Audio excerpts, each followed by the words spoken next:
Good evening, folks, and welcome to some more, some more West of Loathing, so we can get this underway. Alright, so we finished the game and got to Frisco. We defeated Norton, Antivirus, and got the train all the way to Frisco. My cat is on my lap, so this might be a little bit, interesting for a little bit.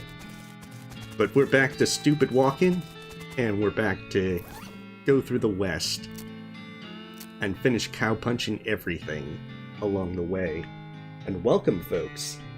Cameron, Dragon Tamer, Epic Luck, and so many other folks. Welcome. Let's see, which thing did I have last time? I think it was the Kerfitz brand, yeah. Oh goodness, I'm trying to remember exactly what I had.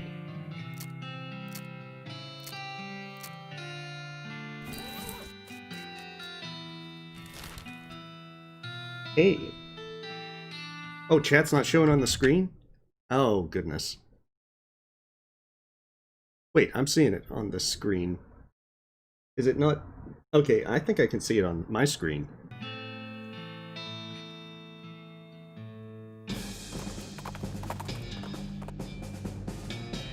Okay, you're ambushed by a cow that was hiding behind a nearby billboard. Big billboard, big cow. Alrighty, we're starting off with the entire cow punching.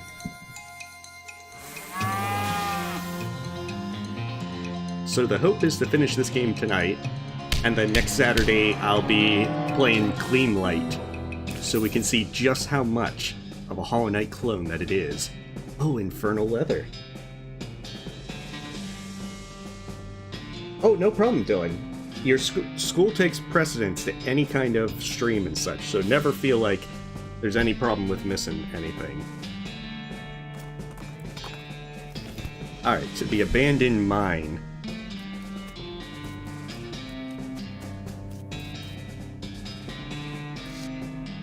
Okay, the workings are too rusty to work. Loosen them. Now that the rust is dealt with, you can see a bolt that's way out of alignment. Alright, there. Now we've aligned it.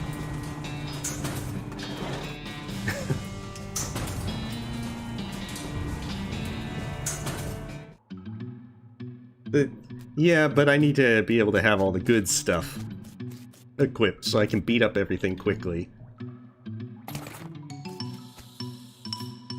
Okay, the switch is long rusted away to uselessness, as has that one. I'm good. Okay. El Vibrato transponder goes crazy. Another teleporter.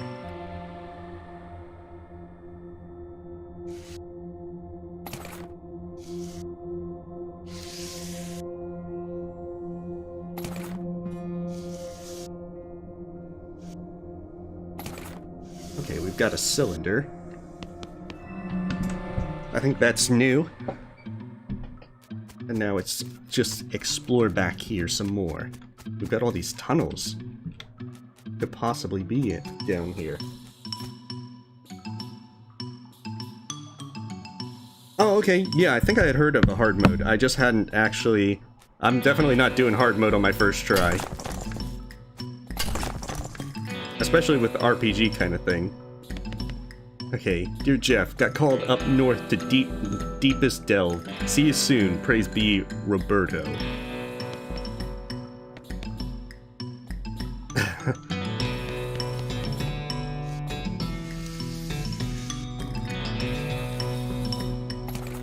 Okay, we got all their cool stuff.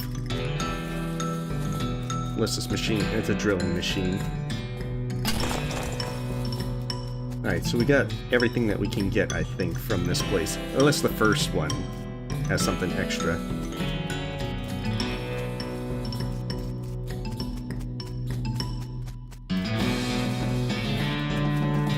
Oh hey! Gonna have these snakes to get through here. Okay, coal snake.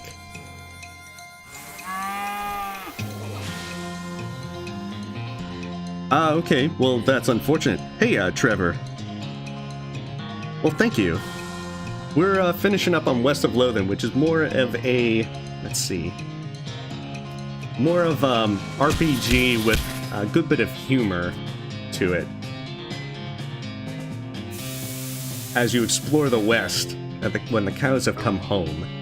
Oh, poor Gary, he's gonna get owned. Sorry, Gary, I will avenge you. See, the old 1, 2, 3 does the trick.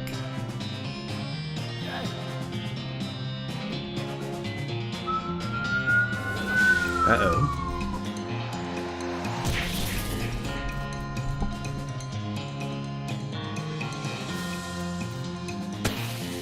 Alright, perfect. So this guy should be dead pretty soon. Yeah, that actually seems a lot better, to put it. As after all, this does have a much more comedic kind of feel to it. And the gameplay is more secondary, I suppose. Oh hey, some more loot.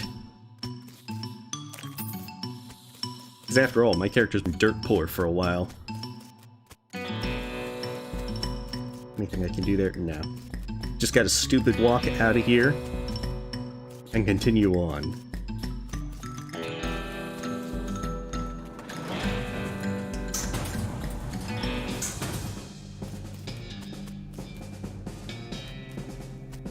Oh, there was something to take there. Shiny thing here, strange silvery crystal. Whatever could it be? This crystal is silver in the sense that it is silver colored, but not silver in the sense that it is not made of silver. Alright. Binky, we ride. Is there anything else here? Okay. An angry-looking skeleton with a mining pick is stalking you. I guess, now that I think about it, most skeletons are pretty angry-looking.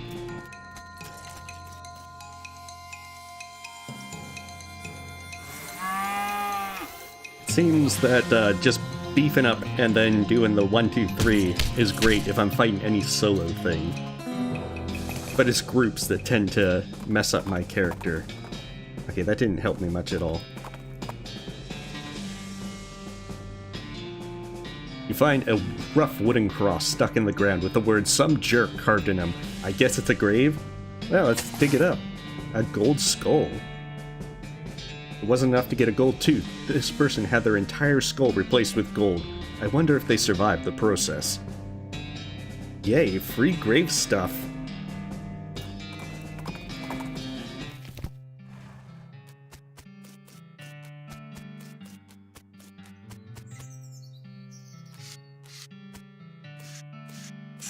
Alright, let's break into her house like she wanted. It's Dr. Morton. Hi there, Dr. Morton. Oh, hi, Grizzly. Did you find any interesting rocks for me? Not yet, but I'm keeping an eye out. You had no idea there were so many books about rocks. The water in this vanity has been replaced with some kind of solvent. It's a bed made of stone, a bedrock, if you will. She's really committed to the whole geology thing. Okay, but does she have anything to loot? That's the more important thing. Hey Josie, what's up with these boots? Oh, that's just an invention I lost interest in. What do they do? They're supposed to make you run really fast, but I couldn't get any significant boost out of them. You're so close, though. Oh yeah? Sure. Just gotta hook this wire up to the spring, twist this flange a little, and Bob's your uncle. Oh, huh, clever. Well, I'm still not interested in them. You can keep them if you want. Boost boots.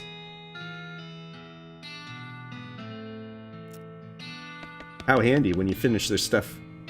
They're all like, here, you can keep it. One sec. Don't these new lamp things usually need to be plugged into something? Yes, but I'd modify these to run on ambient arcanolithic radiation. You can see how they work more reliably the closer they are to that dioritic resonator on the floor there.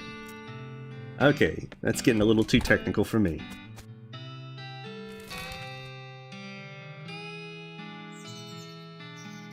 Glass custard stand. This better be the finest custard in all the land. Hi, well howdy there. Welcome to the last custard stand. I'm Custardman Stan, and I make custard like only Custardman Stan can. Care to try some? Well, first I need to ask him stuff. Tell me about your custard stand, Custardman Stan. Not much to tell, just a plain honest custard stand selling plain honest custard. But it's the last one? Like, what, like the last one before you get to Frisco, or last one in the whole territory? Heck, the last one in the whole world so far as I know, but I can't swear to that. Are you sure it isn't the first? Yep, because the first one was also mine. It was further up north. Whole dang operation was ate by wasps, stand and all. Alright, give me them sweet custards. Oh, he's really charging. We're gonna just leave his custard stand. Metopia? I have not, Bulbasaur. Oh crap, I have lots and lots of experience to spend. I can probably max out one of these.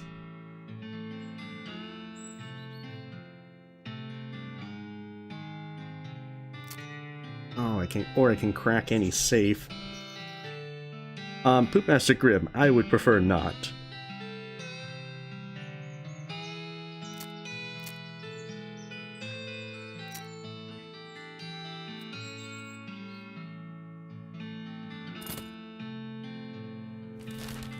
We can get our Haymaker boosted up.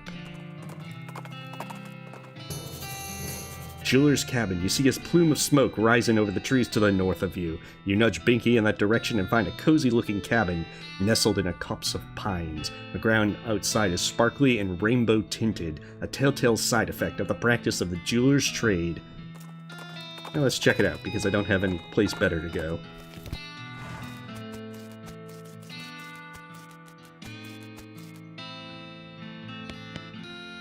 Oh, hello, a customer. Why, hello. Welcome to Master Gerald's Jewelry Shop. Howdy, are you Master Gerald? Oh no, Master Gerald is back there at his workbench. I'm just his assistant and translator. A goblin jewelsmith? Uh-oh. I think my cat's coming back.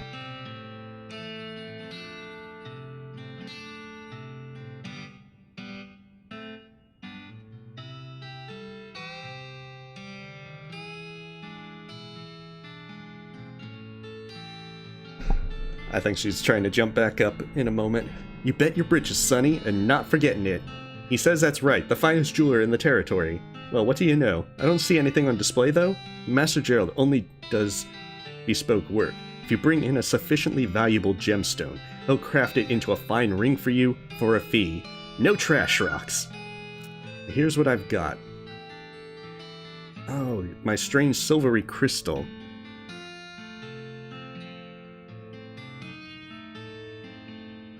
Let's see what he makes. A silicon ring. Okay, so it's mysticality. Unfortunate. Bah, all of trash and garbage being. Master Gerald apologizes, but there's nothing here he can work with. Hey. Come on up.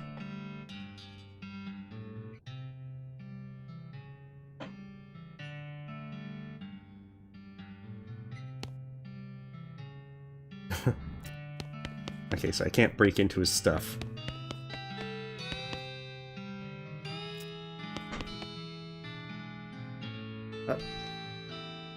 Hey.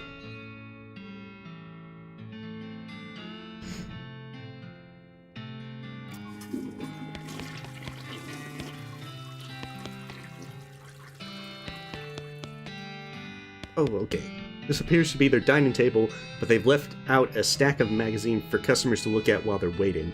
They're all in Goblin, though. Most of them are Goblin celebrity gossip, and the crossword puzzles have already been filled in. So I'm just gonna swim away. Let's wander further north. I said north, not south. See a familiar outline of an army fort and zag Binky toward it to investigate. The sign says Fort Unnecessary.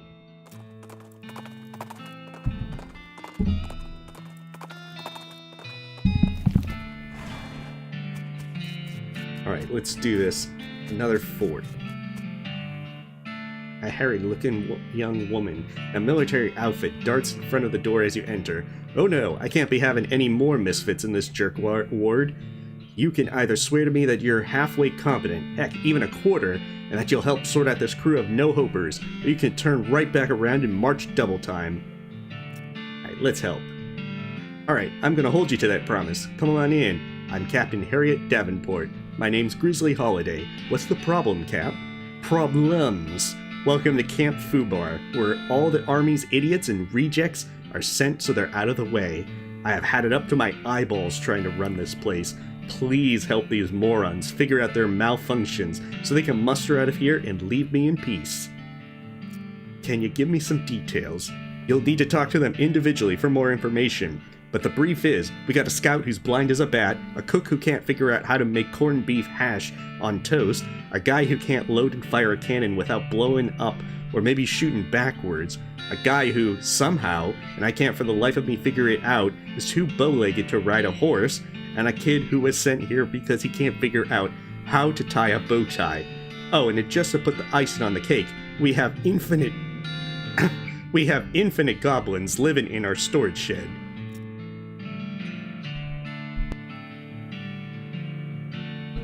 Well, that's impressive to have infinite goblins. Wow, okay, I begin to see the scope of your complaint. Pal, you are not just whistling Dixie. So what'd you do to be sent here? You can hear her teeth grinding as she growls at you. Do not ask. Okay, well, I'll just take a look around then. The guy squints real hard as you approach. Howdy, do I know you? Your fuzzy silhouette doesn't seem familiar. Nope, I'm just passing through. What do you do here? Well, I suppose I'm supposed to be a scout, but I went and broke my only pair of glasses. Without them, I can't see a dang thing. I could try to get you a new pair. I'd be much obliged. I hear tell there's a jeweler not too far from here. He could probably grind me a pair of lenses. Just tell him to make them thick as a Dickens. Howdy, Cap. Okay. Okay, so we still have... She's the main person to talk to. Okay, does the horse have any kind of problems? Wait, this horse has 4 left legs.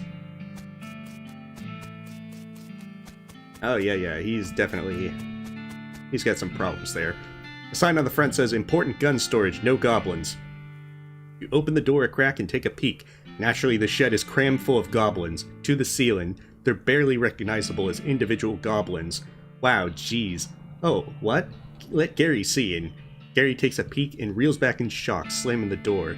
Ah, gross, awful. A goblin popping in there. Maybe 2. Is that what happened? All those spores and nowhere to go in. All growing into new goblins, and they just smooshing all up. That is unfortunate. Howdy, what's the haps? I'm supposed to be a cannoneer, but I'm terrible at loading cannons. They always explode, except not the way they're supposed to explode, or else they don't explode at all. Huh. The only time I ever got one to fire right, the cannonball knocked my sergeant's hat off, and he was standing behind me. I still can't figure out how that happened. So they assigned me to this loser squad, and said I can't report back for a proper duty until I've figured out how to load a cannon right. Oh hey, I have a book for that. Here, maybe this will help. Oh huh, well, let's see. He flips through the pages, which have big numbered diagrams. Oh, you take the stick back out before you put the cannonball in. Well, that certainly sounds easier. He successfully follows the directions in the book and successfully fires a cannonball over the wall of the fort. I did it! Wow, great! Thanks a lot! I'm gonna go get my new assignment right away. Oh, well, thank you. Oh, hey! Thank you for the donation, Houston Smith. Thank you very much. I certainly hope that hasn't been too bad with work.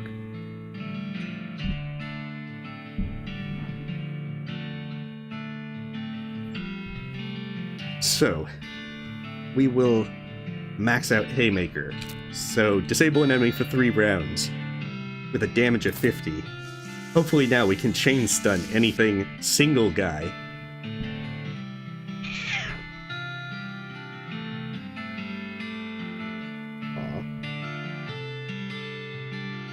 She's all in my lap, my cat, and has been trying to be in my lap a lot more lately.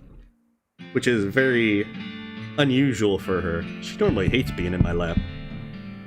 So I'm trying to adjust to that. Let's see. Howdy, they call me Private Bowlegs. I can see why. You seem uncomfortable. You ain't kidding. Look at my legs. They're bent so far out that I can't touch both knees at once. Walking hurts like a dickens. The captain said it keeps you from riding a horse. Yep, they're too wide. Horse slips right out between them. Huh. I think I could ride a mule though, what with them being a tad lower to the ground. Bend his legs back. Okay, we're just gonna do that. You don't need a mule, this is fixable. Hold still a moment. Well okay. With some grunts from you and some cries of pain from him, you normalize his legs. Ow, great jumpin' Jiminy man. Oh, don't be a baby. Look, they're much straighter now. I guess I can't deny that. He winces as he mounts the nearby horse and rides out of the camp. Hooray! I'm pretty sure that I have a license to do that. I'd have to... I'm not really sure I have time for another game at the moment, because especially I've been kind of trying to catch up with the World of Warcraft stuff, because my guild has needed me to do stuff there. Hey, Mr. Squiddy. You shouldn't take their food. They'd probably never be able to get any more. I cannot argue with that logic. Howdy, Private Cooker. How appropriate. Well, it would be if I knew how to cook, like, even a little bit. What seems to be the trouble? Well, we've only got 2 ingredients here, and I cannot, for the life of me, figure out how to combine them. What are the ingredients? Corned beef hash and toast. Try to help him with a metaphor. What if you thought of the toast as... a shingle? He nods, seeming to understand where you're going with this, and think of the corned beef as...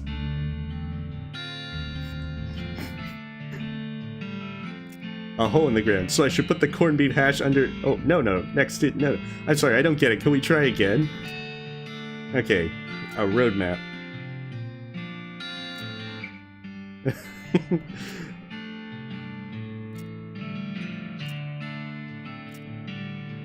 There's probably an actual thing that should be done.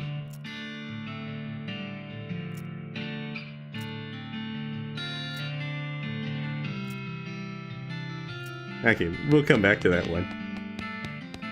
I'm not very good with metaphors.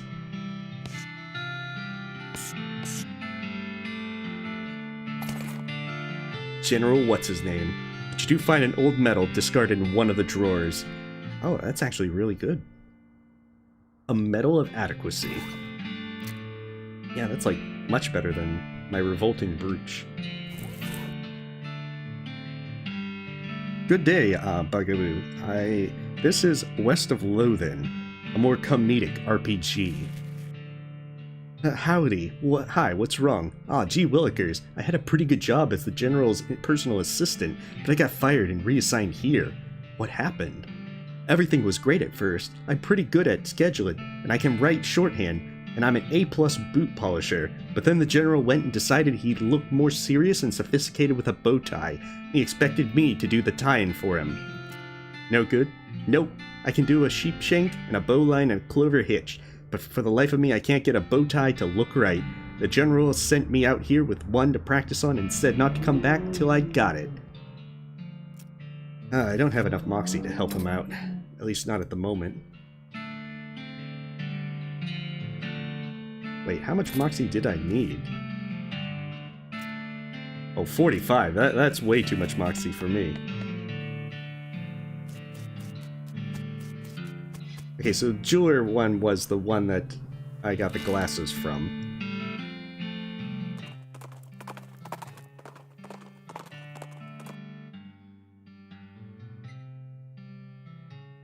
Oh, okay. Well... I'll hydrate whenever my cat decides to get off my lap. Riding along the trail, you pass two cowboys who are shooting craps, by which I mean they're having a contest to see whose horse can crap the farthest. Ride away coolly and nonchalantly. If I only had more moxie. I'll ride away disgusted and shaking my head.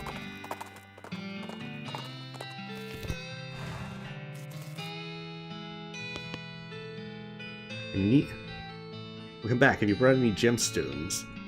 I need a pair of eyeglasses for a nearby blind watchtower lookout. Can you guys make them for me? The clerk translates the question for Master Gerald, who thinks about it and then nods. Having some old soda bottles for grinding down should working fine. He says yes, we have some glass the finest optical quality. Is 500 meat acceptable?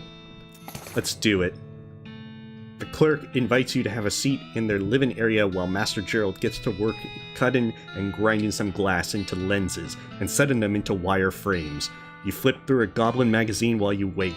The lead article seems to be about social interaction with humans and the value of occasionally pretending to be dumber than you actually are. Okay, close enough for government working. Master Gerald has completed your spectacles with the utmost degree of craftsmanship. Here you are.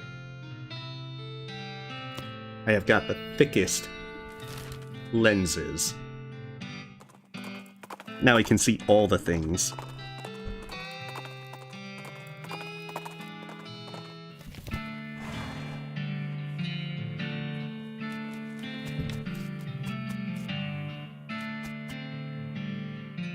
Here, try these on. He takes the glasses and puts them on, then looks around, blinking.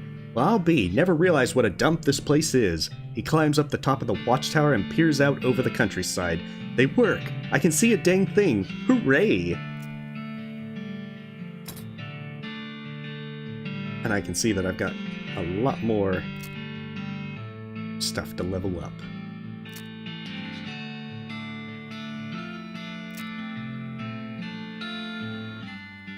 Oh, I should probably level Grit next.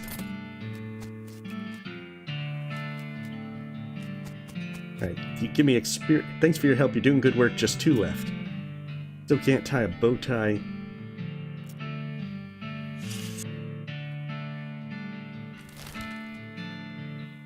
I feel like I want to try and get up there.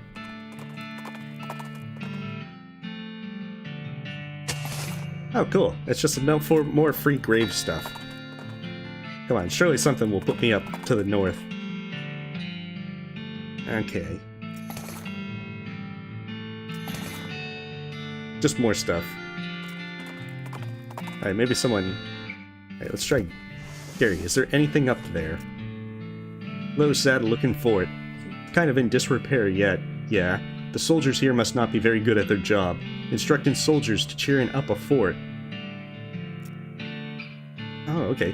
What do you think we should do next? Hooray! Hooray, Grizzly! Wow, the day, you saving it! Shucks, I couldn't have done it without you, Gary. Come on, let's go check out the final cutscene. Sure hoping having a happy ending. Gary loves a happy ending.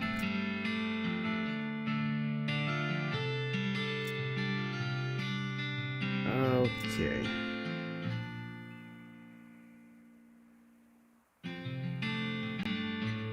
Wait, I thought I had the login permit. Dang, Gary, thank you for all these suggestions.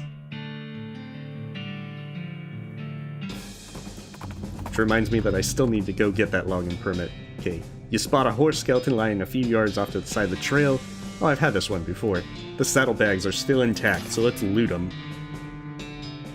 Earthen breeches.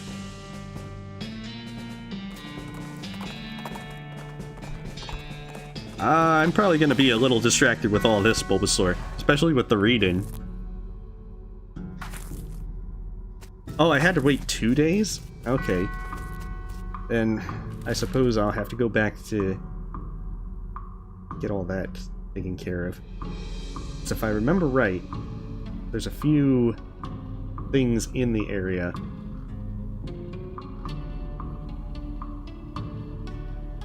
I'm trying to remember exactly where I had to go as well. But I think I needed to go kill all the stuff, like the cemeteries. I forget if it was Reboot Hill or the other cemetery. Hello, arrow in your knee. Oh, this was with the old lady ghost who didn't know where her, which one was her favorite kid. It means she was just a bad parent.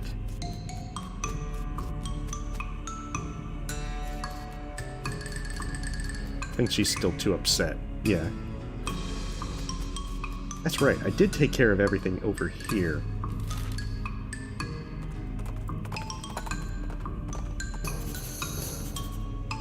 Okay, a new mine. Jumbleneck Mine. It's weird that they put a period on the sign. And it's weird that they bothered to carve individual hyphens and a greater than sign instead of just carving an arrow in it. Let's go check it out.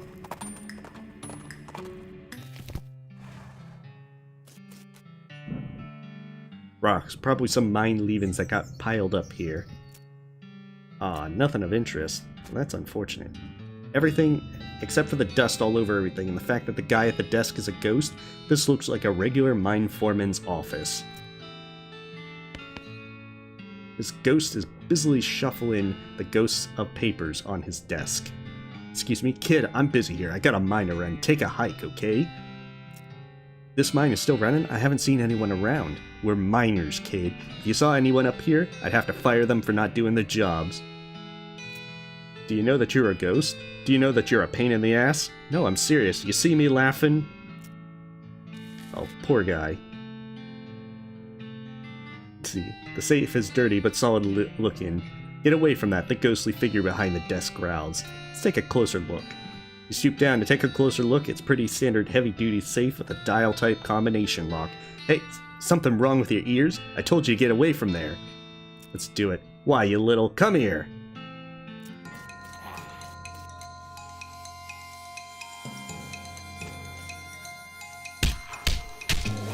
Well, I guess you could say he's fired. He successfully killed a ghost. Killed is probably not the right word to use here.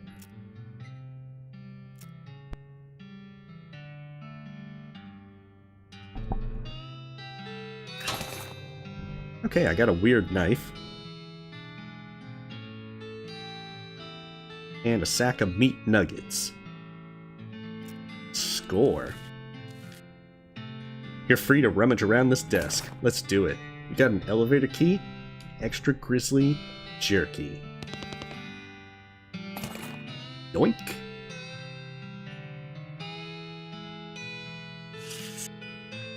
I mean, overkill is probably what got him into that ghost situation in the first place.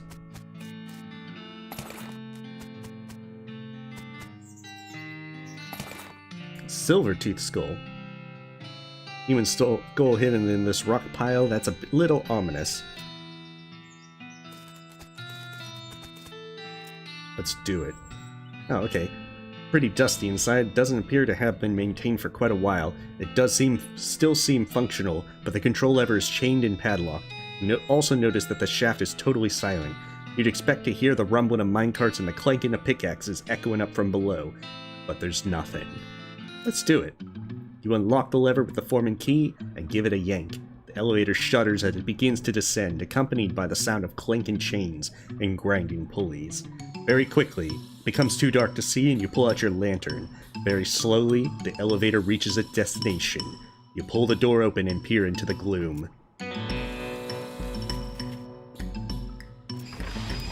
You put your shoulder to the minecart and give it a shove. It trundles down the track and bonks into the big pile of rocks.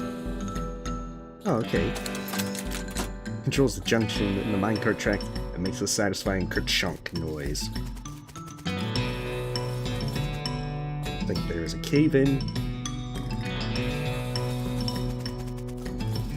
Oh hey, there's bones. It's a headless skeleton. Skullless.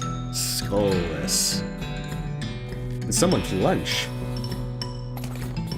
Got a paper bag. And raisins.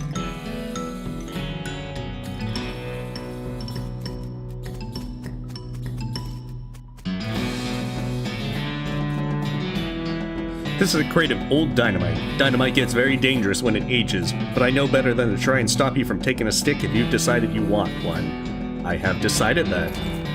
Unstable stick of dynamite. I don't recommend you do a lot of hopping and up and down when you're carrying that. The nitroglycerin is starting to sweat out of this dynamite and crystallize on the outside. This makes it extremely dangerous, and you should probably not try to use it in a fight. I mean, you also shouldn't be carrying around in your pockets, but it's a little late for that warning.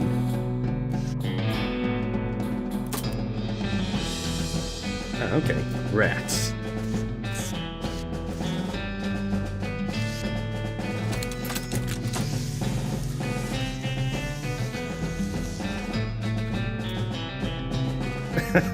You wedge a stick of unstable old dynamite into the minecart. This can't possibly go awry. There's also a stick of antique dynamite in there for some reason. Put your shoulder to the minecart and give it a shove. It rolls back to the other side of the room.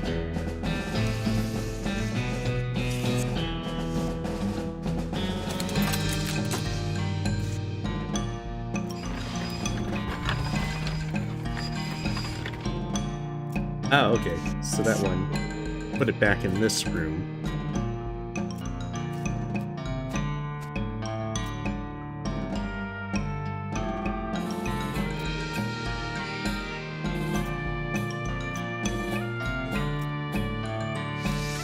Oh, that is unfortunate. It's gonna be some can of oil seems. I do not appear to have said item, so this is unfortunate.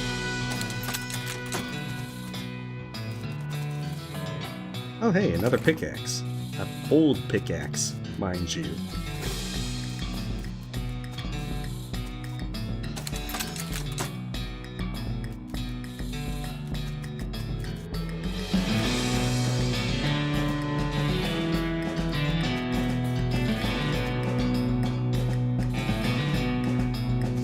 Oh, okay. Well, I'll have to look for Wandering Sally, aka Wandering Death at this point.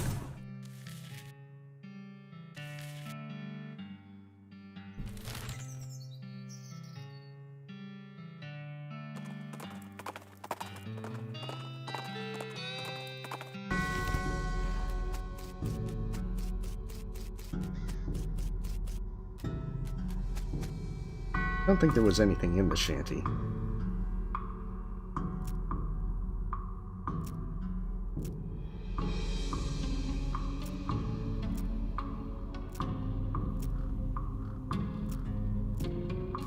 Okay, so something with the burial plots.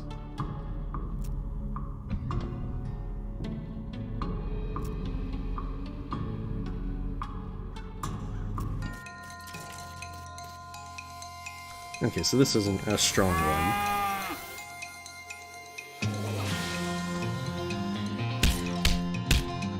Yeah, it's barely won that one. That was a lot closer than I thought it'd be.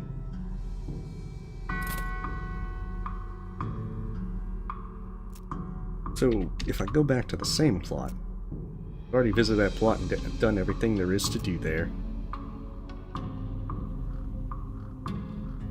Ah, but what's that, 754?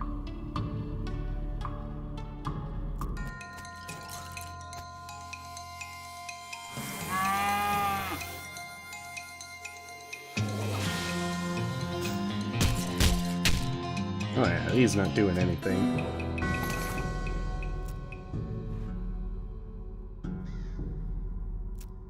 Alright, let's see if we can go back and get our vengeance. This was the one person.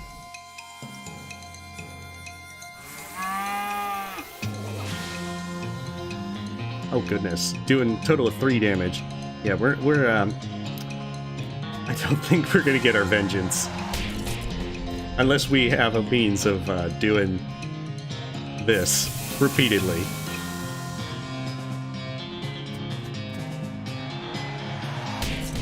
I am cheesing it. He's only stunned for 4 more rounds. I didn't think it would actually stack that much stuff.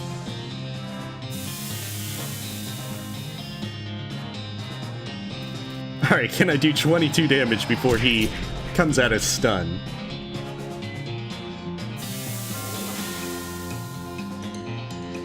You will deal 1 damage to this target. Oh crap, that's bad. Okay, wait.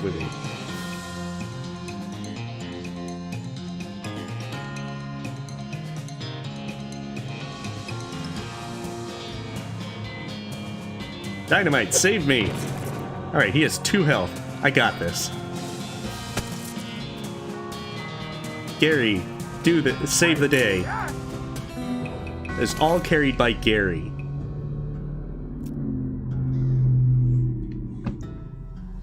Yeah, Haymaker might be a little too powerful.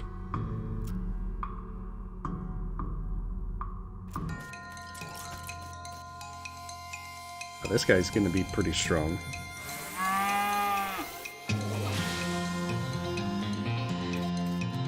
Unless I use the old 1, 2, 3. Got a rifleman's helmet. Well, at least we've defeated our nemesis.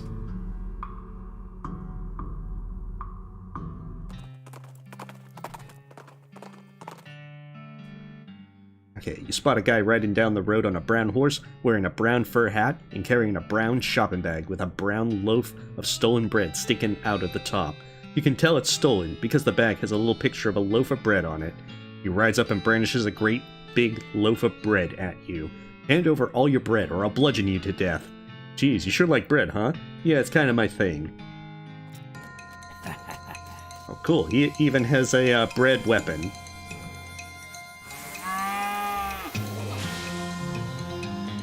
However, all the bread is mine. I'll be taking that loaf, thank you. Hard loaf. Bread is the staff of life, but this is shorter, more like a wand, really. You beat up the bandit and take his big loaf of extremely stale bread. No, he protests, not my bread. Hooray. Alright, so I beat up a bunch of skeletons in the cemetery. Surely that, sort out the trouble at the cemetery. Okay, what were the problems? Skeletons keep wandering into town and poking people in the eye. Well, I mean, if they're just poking people in the eye, that doesn't seem particularly bad. Bad lumber deal. We gave lumber to the railroad company for, like, no meat at all, and that's bad. Last time a mayor let this list get over 3 items, we chased him out of town with his breadstick nailed to the top of his head. Well, I mean, that's only 3 problems, so he's all good.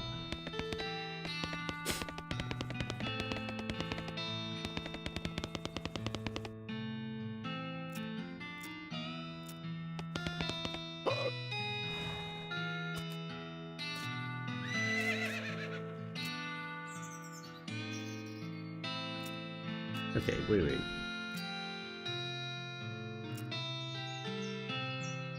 Other ideas. Yeah. Okay, there's still the pickle factory. Stop the skeleton raids out of the military cemetery up north. I'm just not sure how I'm doing that. Oh, wait. The man with the black hat has a huge pile of meat in front of him. The man with the white hat looks broke and sad. What you playing, fellas? Pharaoh. But I wouldn't say we're playing. I say we did play until his cowpoke ran out of money. The man in the white hat grumbles. How does it work? It's easy. You bet 50 meat, and then you name as many pharaohs as you can. Every time you name one, I give you 20 meat. Wait, what? If those are the rules, how did this guy lose all of his meat to you? He's real bad at it. Okay, let's give it a try. Alright, partner, start naming pharaohs. Oh geez, there's more Moxie. Oh, you don't actually know the name of any more pharaohs. Maybe you can just get away with just making some up. Yeah. Oh geez. Well, I'm... Table's closed, get lost.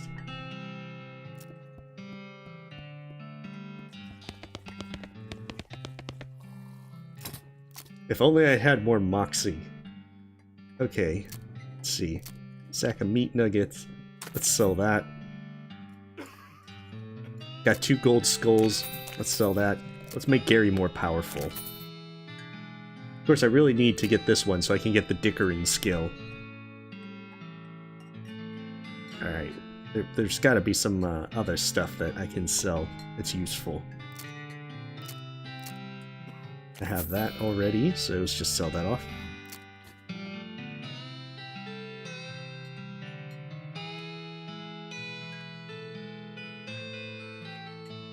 Come on, where's like the meat nuggets? Ah, there we are. There we go.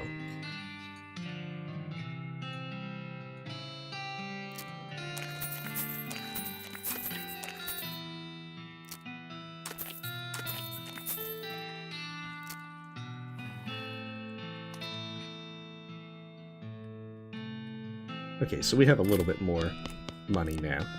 But let's give Gary the stuff so that he's more powerful than ever before. Wait, can of oil? Okay. Alright, we got the can of oil. And a Blake postcard so we can go and tell our brother who died tragically on the farm that we're still alive.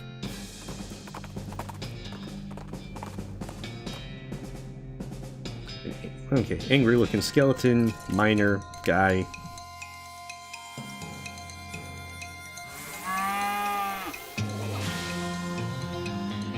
Oh, well, welcome, Gamer on Games. And thank you, folks who mentioned the can of oil.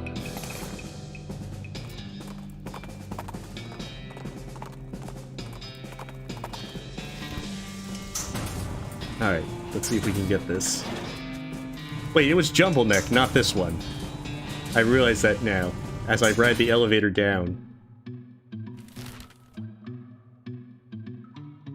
I'm mixing up my minds.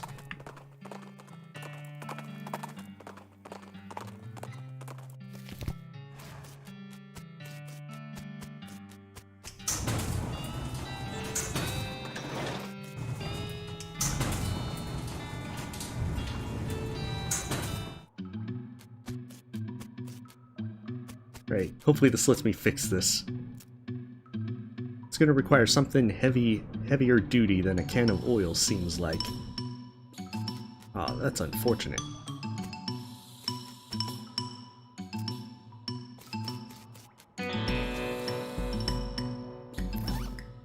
So I need something better than a can of oil.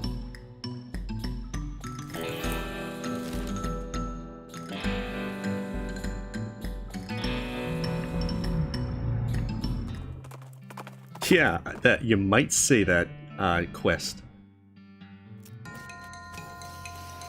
Wait, there's grease outside as well? Okay. I'll go back and look for it.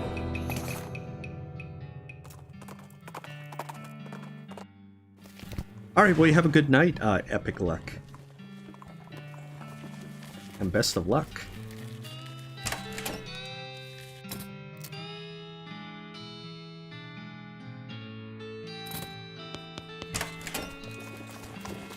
That's right, I wanted to send a postcard. You've already sent a postcard today. Ain't you heard of the Postcard Limitation Act of 1893? No, what's that? Okay, so the government put a restriction on prepaid postcards of 1 per citizen per day. Now why do you think that might be? Well, to reduce the strain on the postal system. Nope, that's what everyone guesses, but that ain't a thing. The wagons still make the trip no matter how many postcards are on board. Lesson, we're talking so many postcards you need a second wagon, but that ain't likely. So, to restrict the free flow of information, to keep people from being able to say too much through the mail, so the left end of the territory don't know what the right end is doing, and vice versa. That way they can implement a different rule and law in each area, whatever's the most effective to keep them particular folks down. But people can still send letters. Letters? Who's got time to write out a whole letter in this day and age? I ain't even got to the real big part yet. What's the first 2 letters in conspiracy, huh? CO. Oh geez, that's right. They're in league with the cows. It's all a plot to keep us docile so they can deliver us up to these hell cows they summoned.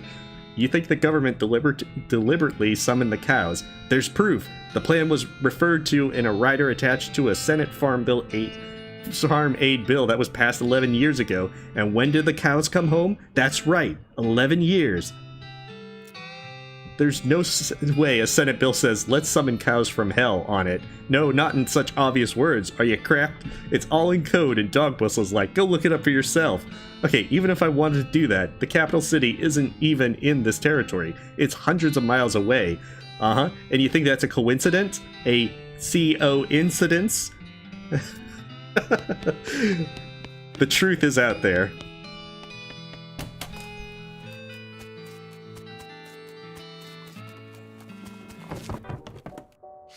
Okay, Let's see, what was I... Okay, it was trying to send the postcard, but I think I needed to sleep so I could actually... No, that's Gary's bed. This one's mine. Dream you're having a fight with a ventriloquist dummy in a spooky old house. After that, all your teeth fall out. You wake up ready to face a new day. Okay, then. You get the idea. Alright, hopefully this gives me my Breadwood permit. And if not, we'll go back and sleep some more. Okay, a ghostly specter in the form of an old wild-haired man shambles towards you, muttering, "Tune up my old banjo, Eveline. Get this body stunted." What? I'm gonna teach you a bassoon you won't forget. Don't think... Oh goodness, those are some puns. Okay, I think the puns are hurting me more than anything this guy does.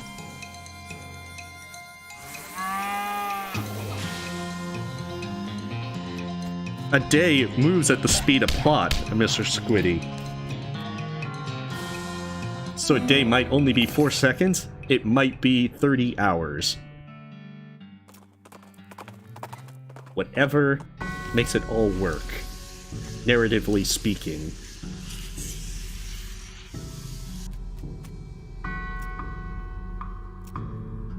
But it should be ready tomorrow. Okay, whatever. If this is the last of the bureaucracy and all that kind of stuff, then all the better.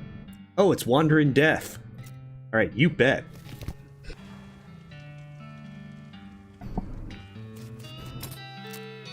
What you got for me today?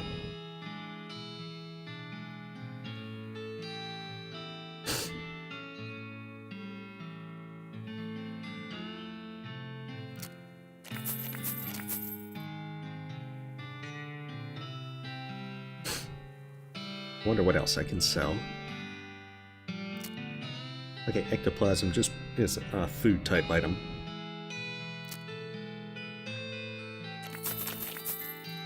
Okay, sell some of that off. Okay, smoldering leather. Gold tooth.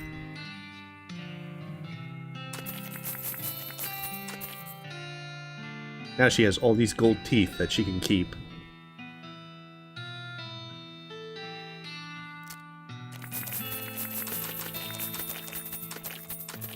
Or just sell off a bunch of stuff that I don't necessarily need.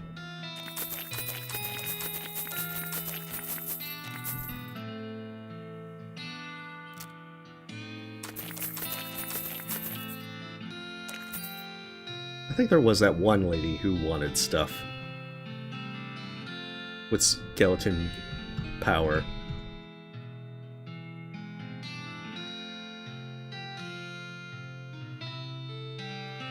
Alright, Sally, I've given you your stuff so you can summon an undead horde.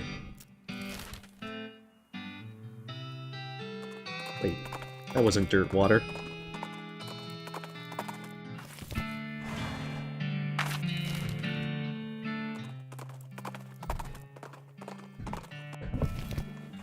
The sad part is, I have certainly made Sally able to conquer the entire region with necromancy. However, I regret nothing. You dream that you're looking into a mirror while fleeing from a horse. After that, you go out drinking with the Grim Reaper. You wake up ready to face a new day. Day 4. The first day of the last day of your life. Alright. Let's get our login permit so that we can finally have that done. Oh, cool. Well, chocolate chip muffins are always a pretty nice thing to have. Yes, here it is, and there you are. I don't have to sign anything to collect it? Nope. Are you sure? No, sir, that's it. Holy crap. Let's get out of here before I have to sign more things.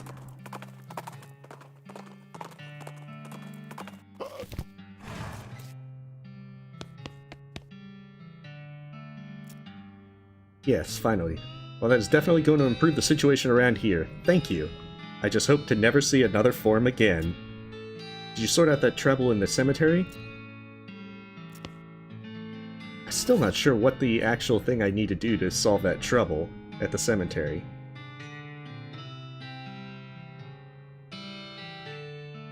I also need to look at my Necromancer diary thing.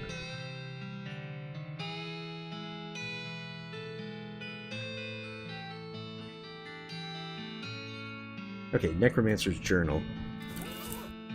Search for the Necromancer. Finding it, though, how do you get in? Oh, so I'm still missing a clue, something.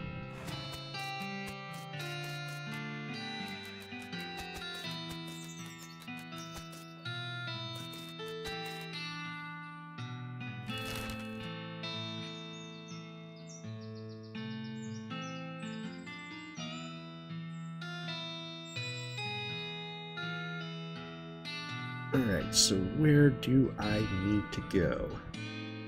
Oh, there's still the pickle factory.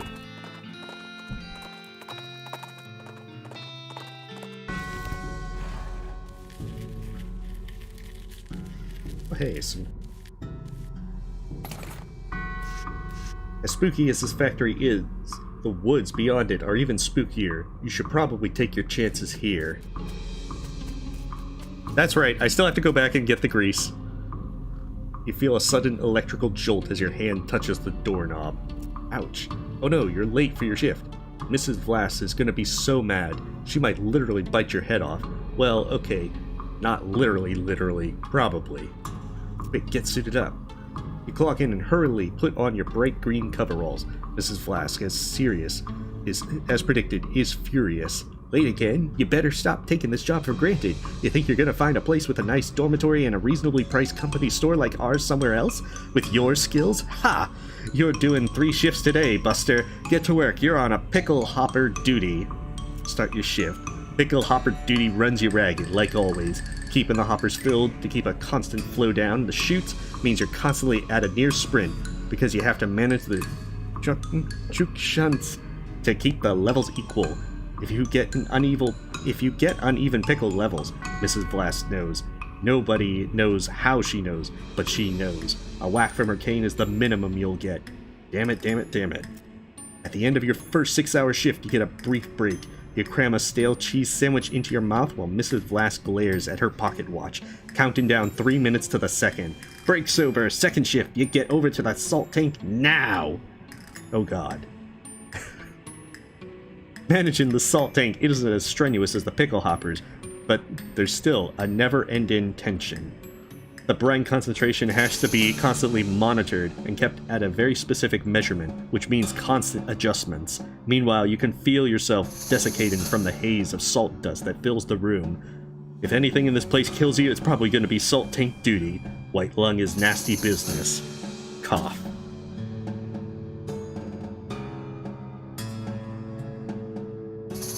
Oh, okay. Thank you, Ezra. I'll remember to go there and get that. Hopefully I'll remember to go and get that. Cough on your own time, and get that solidity back to normal. It's supposed to be 976 parts per 1,000. How hard is that to remember? 976. Idiot! Please let me out of here. You get another 180-second break before third shift. You spend most of it drinking water. The company doesn't charge for water, but you heard a rumor they're considering it. Break's over. Get to the boiler. Oh no, please let me out of here. Please let me out, please. Boiler duty means shoveling coal into a furnace that runs a giant tank of boiling vinegar. It stings in here. You've tried to work with your eyes closed, but Mrs. Vlass screams if you drop any coal on the floor, or if you let the temperature get too low, or too high, or just for no particular reason. At least you're used to the smell of boiling vinegar. In fact, you can't smell anything anymore. Let me out, please let me out. 190 degrees, idiot. Not 189, not 191. What do you think we pay you for? I don't know if I'm even being paid at this point. You don't really miss your sense of smell, or not coughing all the time. You don't really want anything anymore, except to die. Let me out, let me out, let me out, let me out, let me out. With a gasp, you finally snap out of the horrible hallucination, or possession, or whatever the hell that was. Geez, you can still feel the sting of vinegar vapor in your eyes. Let's enter. I realize it's cukes for cucumber. I apparently can't pronounce things at all.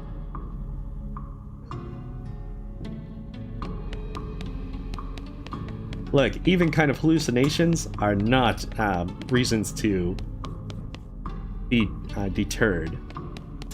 Oh, I've got to even them out. Hey, ghost. You approach the ghost. Gotta, can't sleep until it's right. You You're right there, partner. Can't sleep, can't sleep, can't sleep, can't sleep. Yikes. Warning. Cute shunts are to be operated by qualified personnel only. Hey, I am qualified. Alright, let's put him out of his misery. Oh, cool. We've got ghost pickles as well.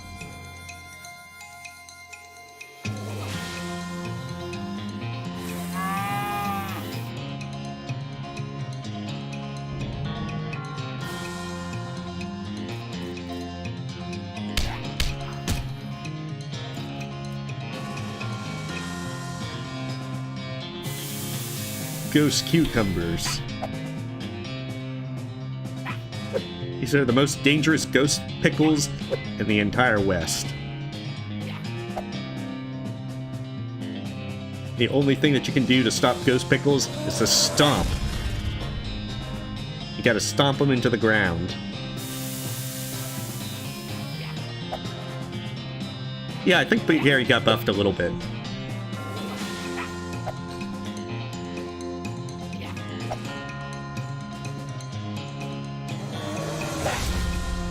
Alright, just stomp it all. Smash them pickles.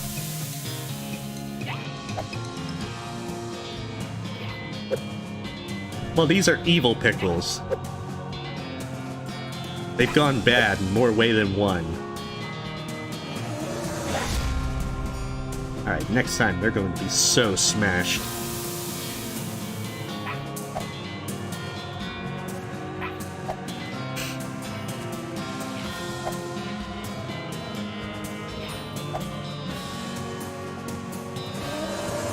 Oh, they're all gone. Smashed into paste and all that. Ghost cowboy hat. This is a good hat to wear if you really want people to still be able to see your hair while it's raining. Thanks to your unrivaled peacemaking abilities, that ghost is definitely at peace now. See, I'm a diplomat. I speak the language of violence. Also some English.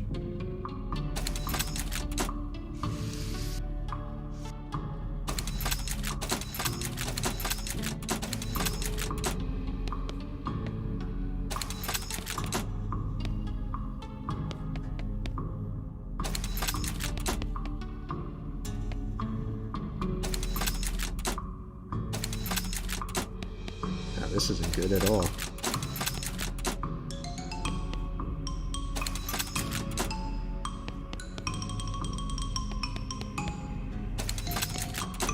I'm sure there's a very big technical thing to do here.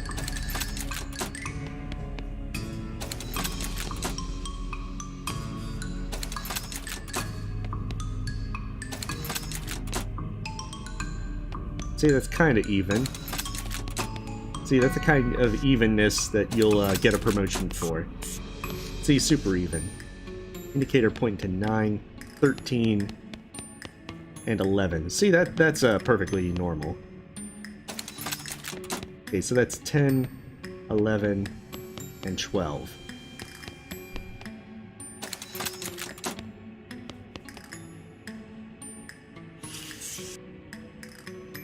Okay, so that's -1 to them, the first two, and then +2 to that one. This is math. Simple math that I shouldn't... That's too much for me. Let's see if I can figure it out.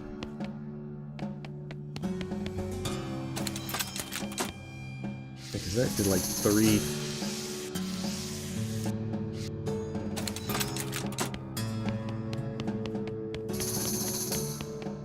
Oh, so that did the same thing. Well, we'll come back to here.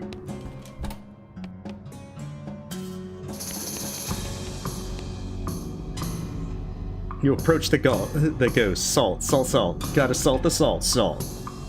Let's just punch him.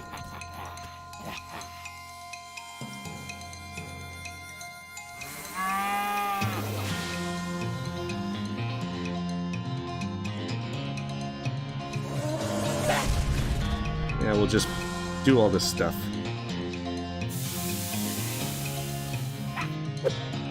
Let's just have Gary Fu him all into oblivion. Oh wait, he can do minus stats as well. Alright, Gary, you need to Gary Fu him into oblivion.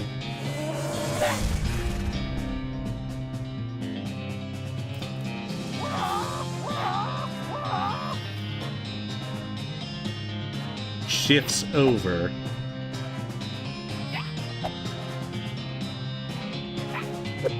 Oh, okay. Well, I'm using my diplomacy skills, Bulbasaur. I'm solving it in a very diplomatic way here.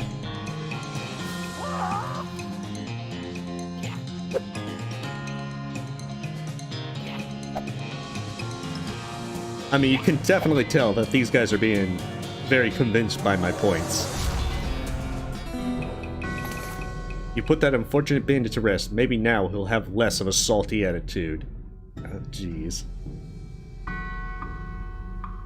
Rest easy, salty guy.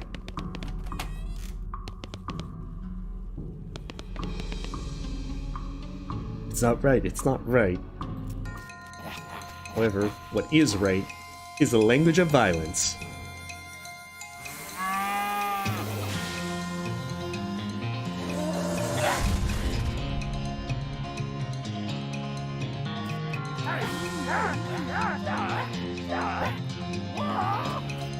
Oh wow, he's still alive. Okay, no, he's dead.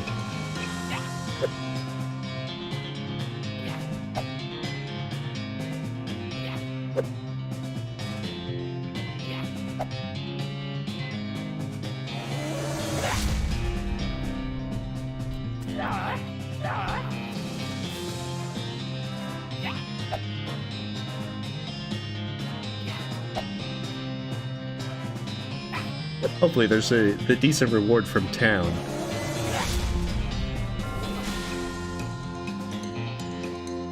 These are they're the most sentient pickles in all the West. That's how they became ghosts.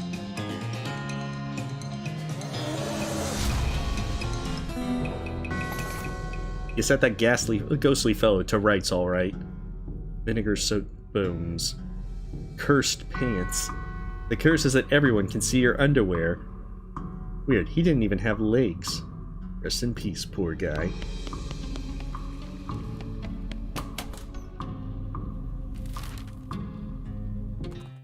Alright, I wonder if that counts as, if it counts as dealing with them. Oh hey, more gold skulls. Well, if it's a pothole, it must have been here a very long time because you found the remains of an antique traffic accident. Okay, a handful of old coins, old engagement ring, and some gold skulls. I don't know what the fixation of gold skulls in the West is. Cactus Bill, didn't expect to see you around these parts. Well, I gotta admit, I got a little envious when I saw you leave Boren Springs, and I figured I'd hitch a ride out west to see what I could see. And just look at this place, so much hustle, so much bustle.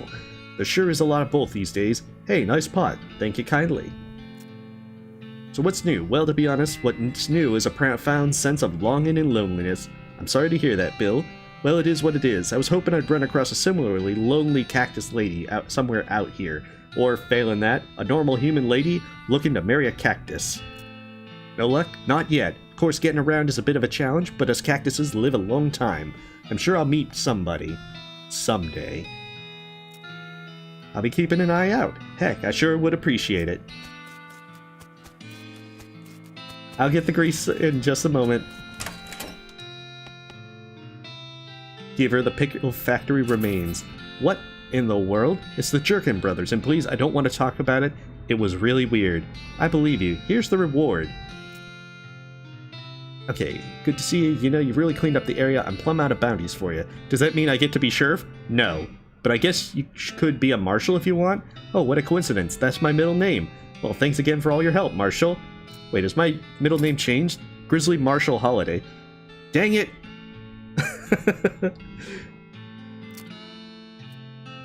Okay, so we got the grit. And the old 1, 2, 3.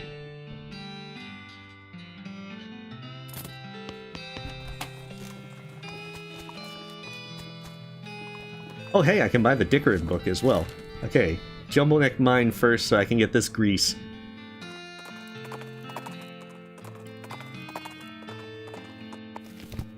This barrel that Gary was blocking.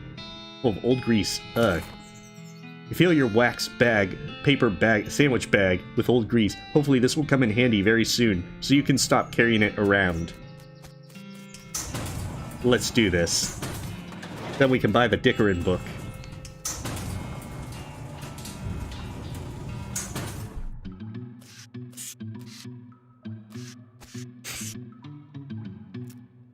Grease up that lever. You dump a bunch of grease into the mechanism and use the sandwich bag to sort of gush it up in there without getting too much of it on your hands. You yank hard on the lever and it releases the mechanism's wound up springs, launching the minecart down the track with a terrific wang noise. Off in the distance, you hear a clunk. Alright, let's set this to the right direction. Blow it up. You put your shoulder to the minecart and give it a shove. It trundles down the track and bonks into the big pile of rock. Looks like that gentle impact wasn't enough to set off the dynamite.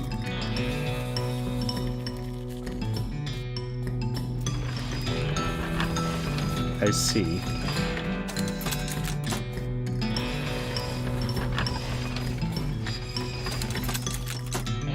Okay, hopefully this should... Okay, you incurred... Off in the distance, you hear a kaboom. At long last, we've solved the mystery of Jumbleneck Mine. It's hard to tell at a glance, but on closer inspection, this guy seems to have died in a face-down abasement or prayer pose. Praying to the pit, maybe? It's difficult to say. Might have just been napping weird. The skeleton seems to be reaching out to that weird statuette. Or reaching out with the statuette, with the hands having fallen off, it's impossible to tell. There's some kind of weird statuette on the ground. Weird silver idol. Pick up the statuette, it's made of silver, and the tarnish and darkness make it hard to tell what it's meant to depict. The pit seems pretty deep, you kick a rock into it, but never hear it hit the bottom.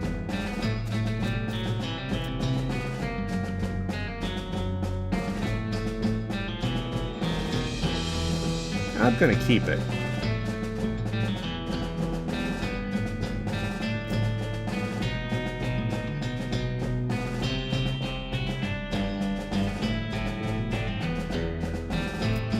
Okay, I'm going to just... The cursed blood goblet. Why are you even carrying this thing around? You can't give up a cursed blood goblet. We're gonna keep that stuff. Alright, the mystery of Jumbleneck Mine is solved. Let's go learn how to the language of Dickerin.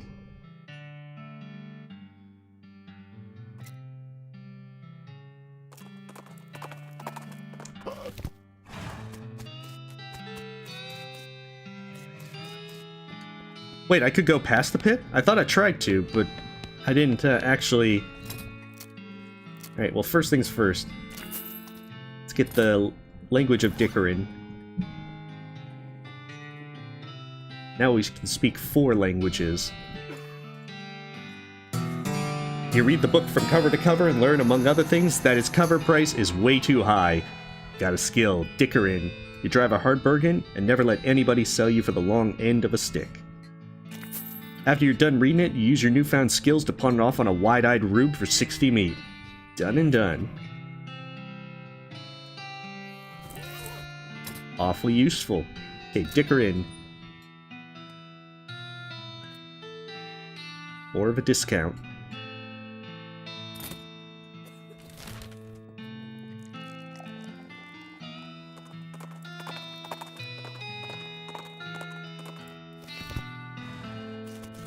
Alright, let's go past the pit.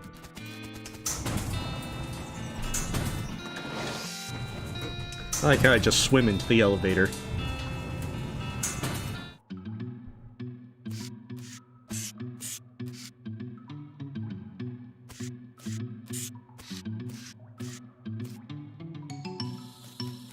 No, I can't move past it.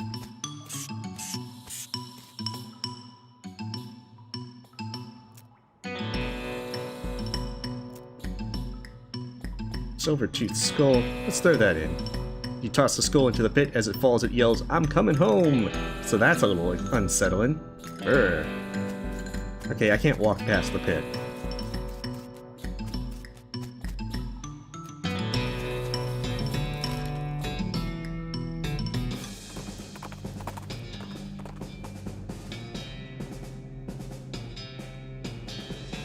Catch a whiff of ozone and abruptly pull the E-brake. Binky screeches to a halt. You hop down and sniff out its source, a shockweed plant. These things are really valuable, but they're hard to pick. Hello, kitty. Hey. What?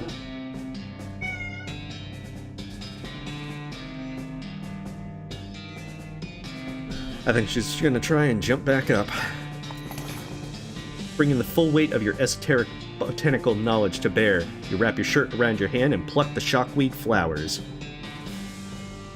Shocking. Well, thank you. Let me see who that was. A view and a like. Thank you for the sub.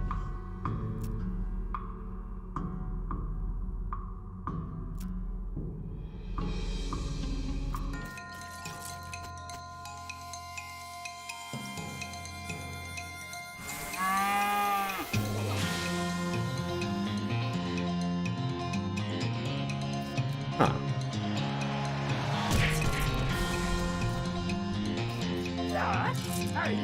Yeah, because this is the thing. I'm not exactly sure if there's a specific plot I need to go to in order to complete the quest.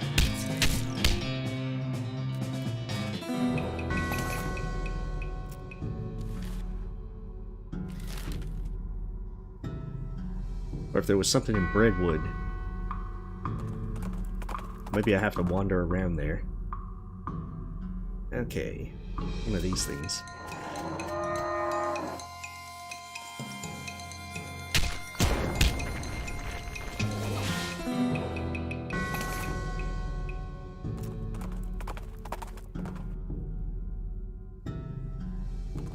Okay, let's go to the ranch because there's probably stuff to make. Okay, antagonistic pillar of evil.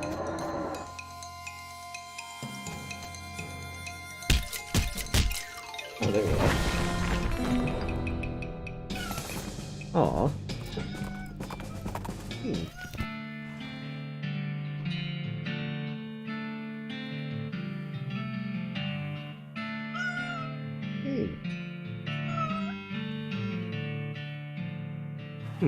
Right back into my lap.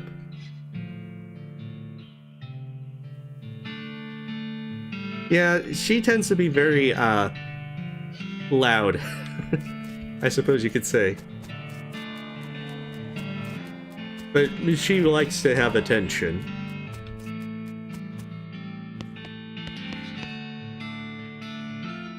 Okay, infernal leather.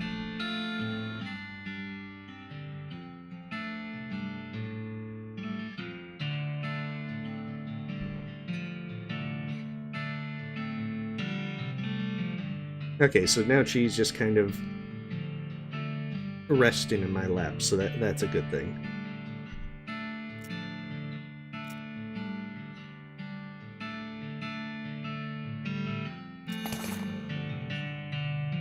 Okay, so lasso disables the target for 3 rounds. So that's actually pretty nice. 3 smoldering lassos. Deals hot damage to them.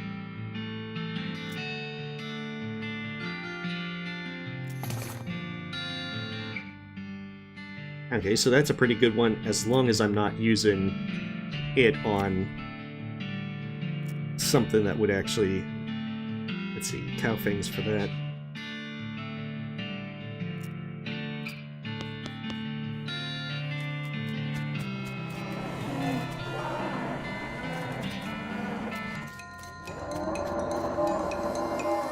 Okay, so this is still quite a bit of stuff that I'm able to beat.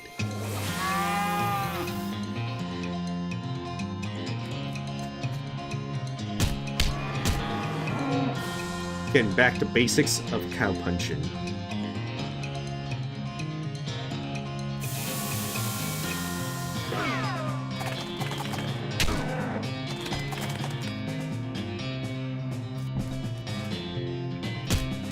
Also, how do the floating cow skulls shoot bullets? Doesn't even have a gun.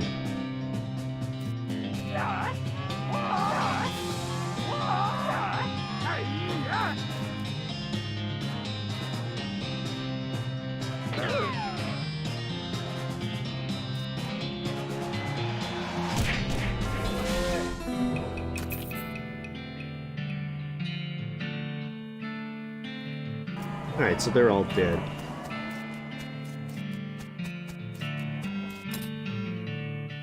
Still have a lot of stuff that I can purchase and improve. I should probably eat stuff so that way I can get a tainted beefsteak. This meat is from a cow that is literally a demon. Are you sure you want to eat this? Of course I do. You eat the steak. It is extremely spicy in the way that riot spray is extremely spicy, but for some reason you don't mind so much, and chow down regardless. You feel a spike of pain in your stomach.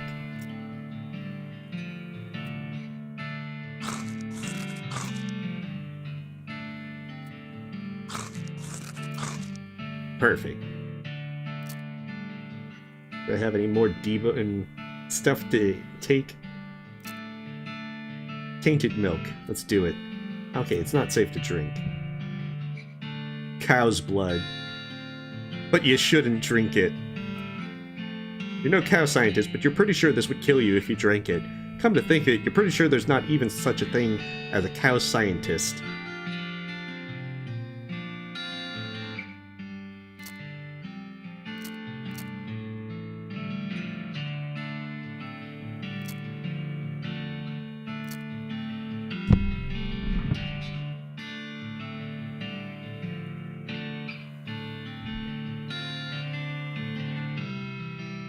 Huh.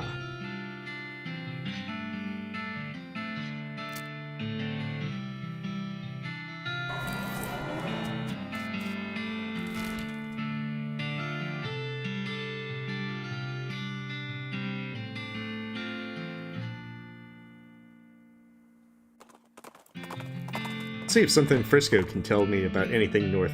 Alright, Wandering Death. What you got for me, Wandering Death? Good stuff, but I don't really need it. At least not right now. I see you've used all the stuff that I sold you to conquer the land. I'm probably not going to be able to pay much attention to that, Bulbasaur, so it might be better to find a different partner at the moment. Off to one side of the trail, you spot a goblin digging in the sand with a little shovel and a pail. Hello, I am Clams digging. Clams? Clams not being in desert. Clams is ocean things. Haha, showing what you knowin'. Gary chats with the goblin for a bit, then confirms that desert clams are totally a thing, although you suspect that they may actually be talking about some kind of desert turtle or mouse, or maybe just rocks. In any case, you leave the goblin to their digging and depart with some weird new maybe knowledge.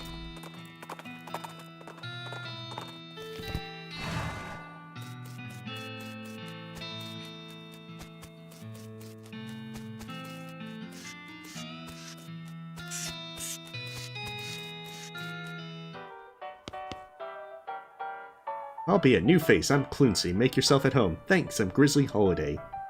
New to town? I've been helping Manifest Destiny get the rail tracks laid. It was a tough job, but we finally got here. Sounds like you could use a drink. Cluncy, I sure could. What you got going on? Oh, that's a lot of stuff just to get drunk. I don't think I want that much of a drink. What can you tell me about Frisco? It's a fine town. A fella named Samson Frisco founded it way back when the mines first opened out this way and everyone caught the fever. Mining fever? Yep, the kind you get from breathing too much dirt. Frisco was a doctor, you see? Ah, gotcha.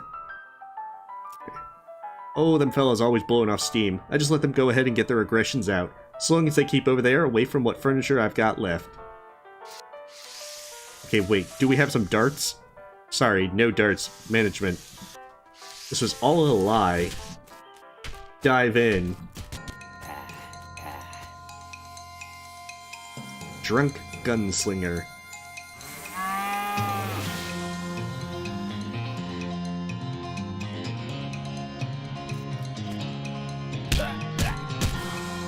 can't sling a gun if you're dead.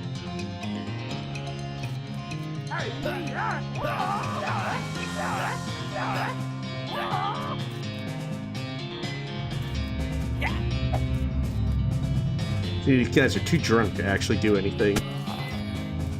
And now they're dead. Hey, we got some decent wine. Hooray!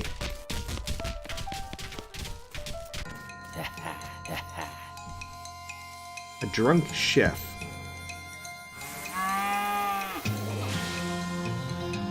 Here's my order.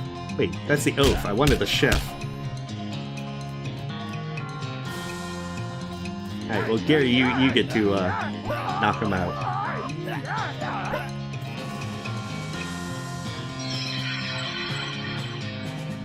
Wait a sec, chefs can't use magic.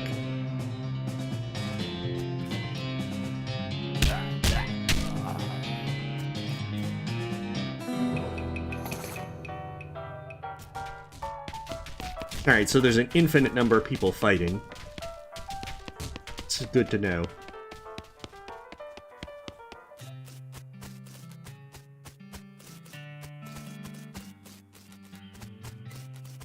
Okay, and it doesn't look like that there's anything... So curious as to what's up north. Man with the large hammer interrupts your journey by leaping out from behind a rock and shouting, "You damn ghost won't get me! I'll hammer you back into the grave where you belong." Well, that's a new one. An insane construction worker.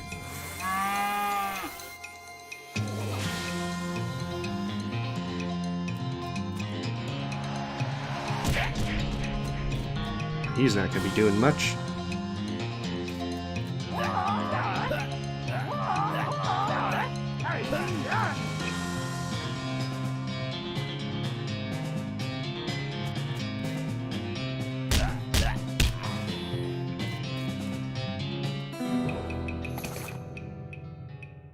Oh hey, construction sledgehammer.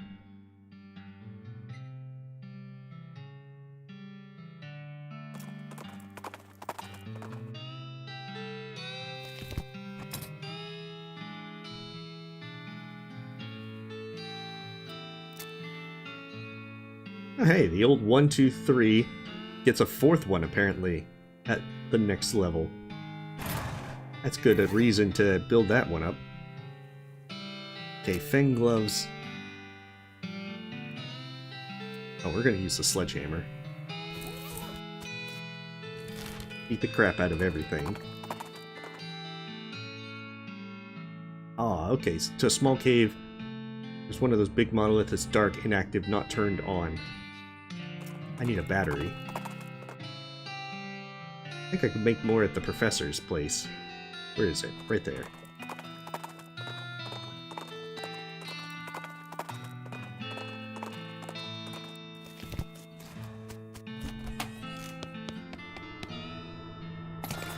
Ate a battery. There we go, we got plenty of batteries.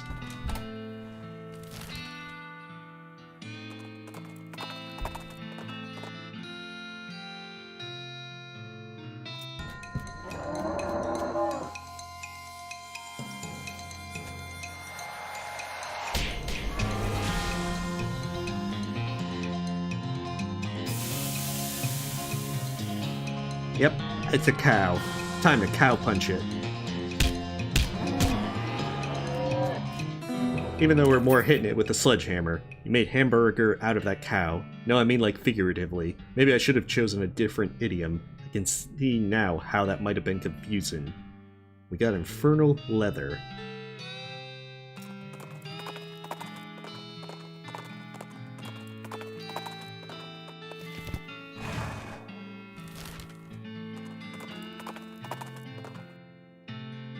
Okay, Binky gets a little skittish, and a few moments later you understand why. A low Nordic drone signals the existence of a nearby hive of Viking bees. You hop down and follow your ears to the source. You extract as much honey as you can before the stinging gets unbearable. Awesome.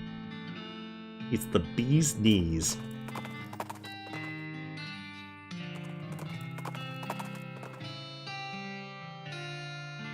An ancient seaweed-draped skeleton is shambling towards you, hissing and moaning. Oh hi, I guess we must be near the beach. Hiss. How do you determine where the desert stops and the beach begins? Hiss. I don't really know how to tell the difference between desert sand and beach sand.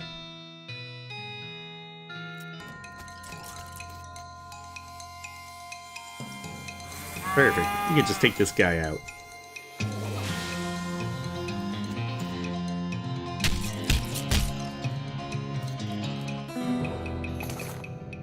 Oh, a sea skull.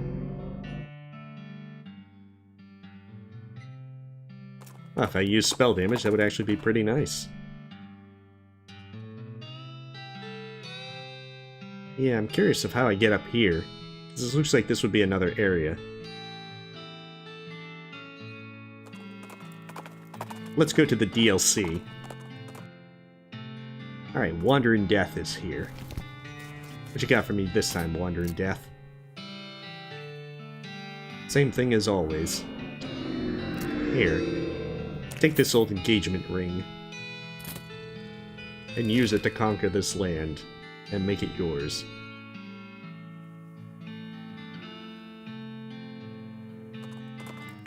I'll probably put my sledgehammer as silver, so that way I do more damage to cows and other stuff.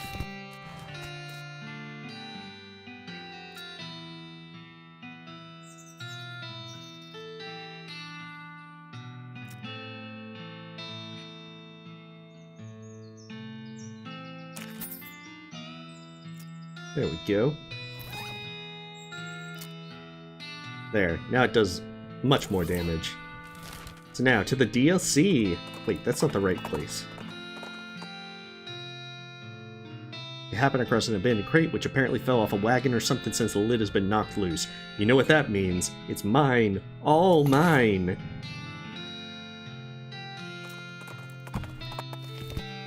Okay, not the right place.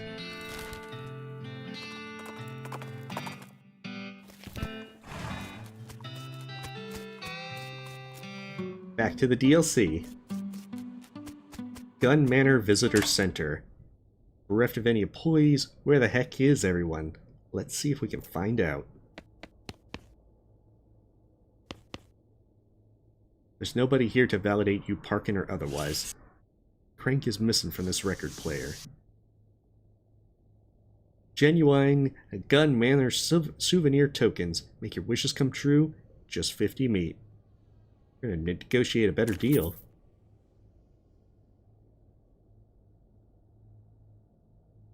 In a staggering display of business acumen, you convince the machine to give you a discount. Old framed photograph of Mrs. Gunn on the wall with a little explanatory plaque underneath it. The photograph is a young Mrs. Gunn smiling as she accepts a fancy trophy from a man in a suit. A frowning man wearing a lab coat is standing behind her. The plaque reads, Terry Gunn, assistant, accepting the 1869 Why Didn't We Think of That award for excellence in inventing from the National Academy of Profitable Sciences. An info desk, but the only info you know about it right now is that there's nobody staffing it. Unfortunately, there's nobody here to sell you a snack right now. The photo counter is unattended, and you don't know how to use this kind of camera. You're not a thief. Hey, wait. I dispute that. So you're gonna have to wait until somebody here there's somebody you can pay before you get any of this candy. I am ruthless. I take the candy. I take all the candy. It's all mine now. Uncharacteristically, the IRS has actually added 50% to this sign. I find this very, very unrealistic. I should be stealing all the candy.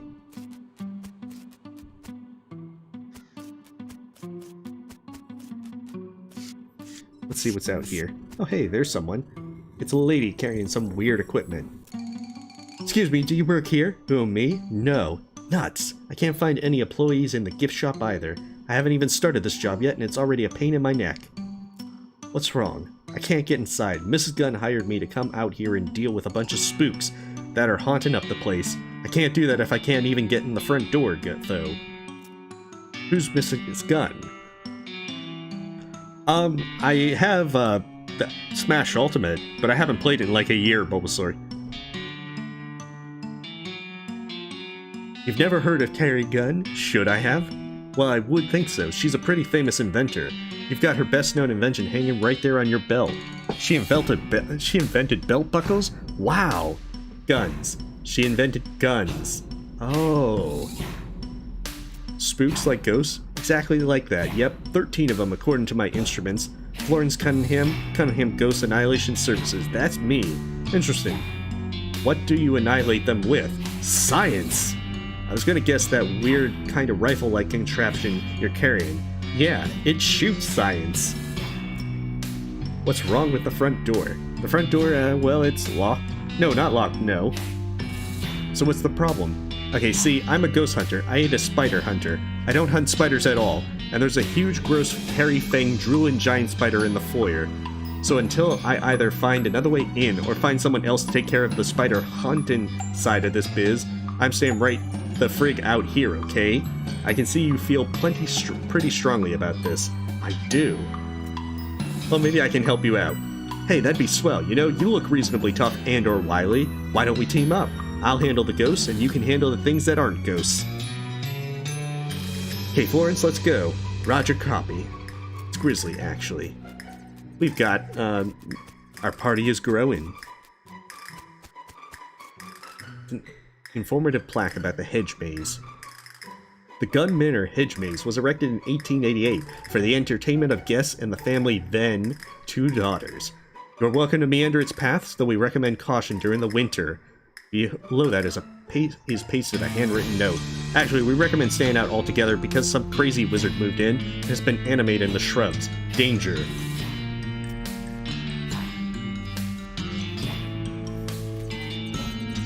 Oh, that wasn't the way out.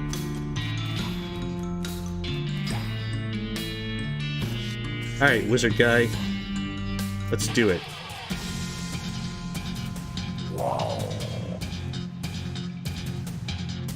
With a hedge goblin instead. That's like science. Right there.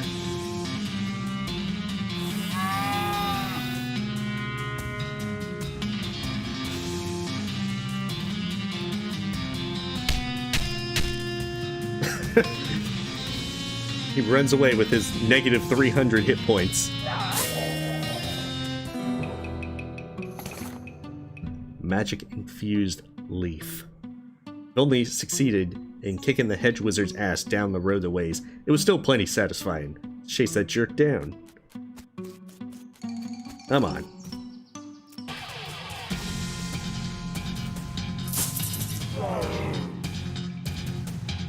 Come on, use science. She can't even science very well.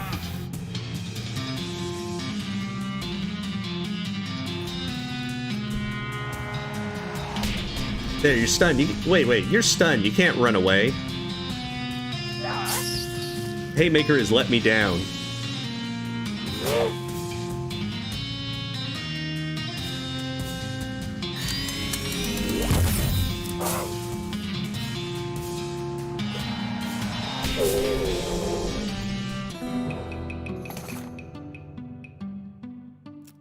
Alright, let's end it. Edge Wizard. Okay, at this point, he's got nowhere left to run to. Well, assuming that weird portal thing behind him is exit only.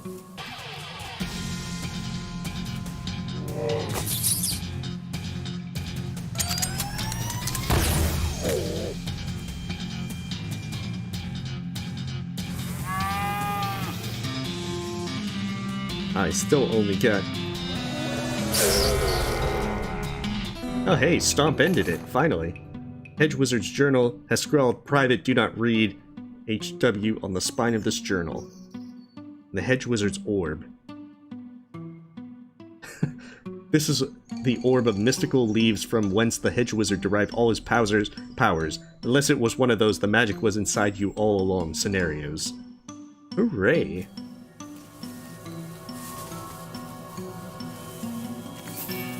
Oh, hedging my bets. What does this one give me? Oh, cool. You read the book and learn all about all of the things that financial responsibility and decorative horticulture have in common. After reading the book, you resolve to make some budget cuts, but you mistake the book for your budget and cut it to pieces instead. Aw.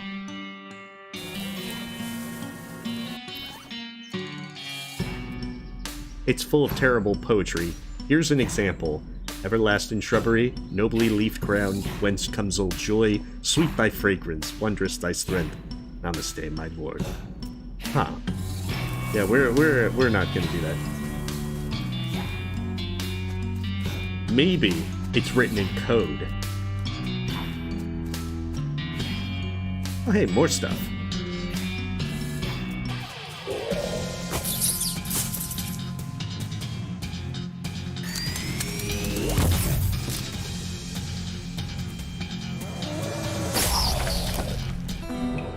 Wow, Stomp, totally destroys those guys. Hello, person over here. Dude, thanks. You think a gal could sit and eat her lunch in a weird hedge maze without being accosted by monsters? What is the world coming to? You said it. Is it safe to go? I should get back to work. What do you do here? I work in the visitor center. I run the token smashing machine. We sell these little brass tokens stamped with the museum logo. You can either use them in the wishing well or run them through a machine that rolls them out flat and stamps the museum logo onto them. That's my job. Stamps the museum's logo onto them again? Yeah, but they're longer after that. So you think it's safe to leave yet? Yeah, you should be fine. The lady leaves. Get it, leaves? Uh-huh.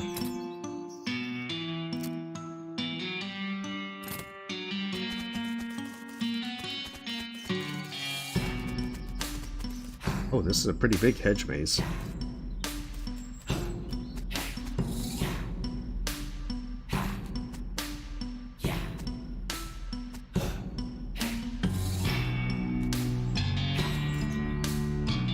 Oh, well. Yeah, I'm not doing maze kind of things.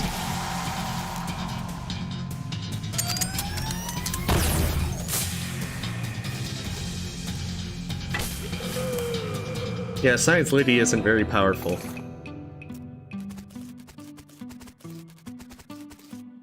Tokens only. Make a wish.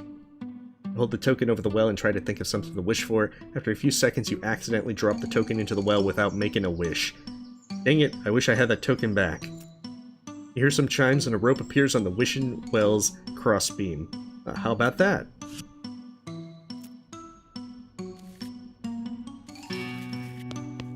It's so great when the wishes actually work to your advantage. Someone's been cocooned by the spiders. Horrifying. Hey, are you okay in there? Mm-hmm. What? What? I can't understand you. Hang on, I'll poke you a mouthhole. There, you were saying? Hi, hello, salutations. Hey, are you okay? I've certainly been better. What happened? I was practicing my greetings. I'm the museum greeter. Is that something that requires a lot of practice? Practice makes perfect, right? And there's an old mannequin down here that's pretty good for practicing on. This is getting increasingly weird. Anyway, a bunch of giant spiders grabbed me from behind. It was quite a surprise. I would imagine so. I should probably get back to work. It wouldn't be right to allow visitors to go ungreeted. Can you let me out of this cocoon? You cut open the sticky cocoon, freeing the trapped museum greeter. Hey, thanks. I climbed down the wishing well to get here, so you should probably leave the same way. Great, stop by the entrance later and I'll give you the official museum greeting. Oh hey, a bunch of spiders. No. Yes.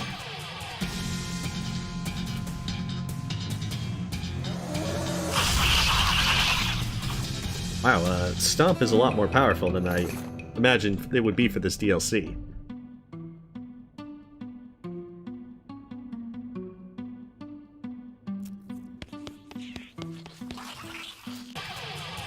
Let's do this.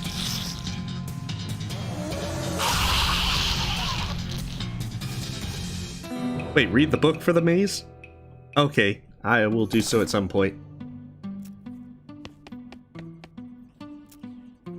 It's a mannequin? Boy, the spider must have been super disappointed.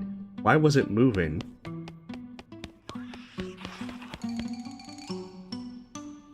Good news is that there's only one spider, the bad news is that it's huge. I stomp on spiders.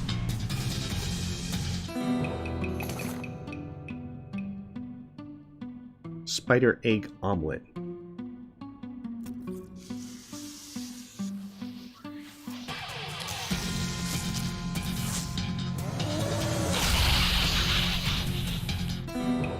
Man, my boots are getting messy after all this stomping. Ooh, spider pie. What could this be? You holler for Florence and she comes over to you. Whoa, Nelly, hold up for a second. That's a ghost. Those things are dangerous. I wasn't expecting to see any of these here. What, you're a ghost hunter and you're here specifically to hunt ghosts? No, that's just ghosts. This is a ghost. A greater haunt originated from spectral transmissions. Totally different from a ghost. Except for the... Anyway, these things can be pretty tough. Heck, I knew I should have brought a bismuth bomb. A what bomb? Bismuth. It's a sort of silvery metal that screws with spectral energy, the way iron does with magnetic energy. Oh, that's Gary. Yeah, that's Gary. Huh. A Bibsmoth bomb. Bismuth. Normally I just make them myself, in my lab. Well, so much for that idea then. Let's take it on. Wait, it only has 12 hit points.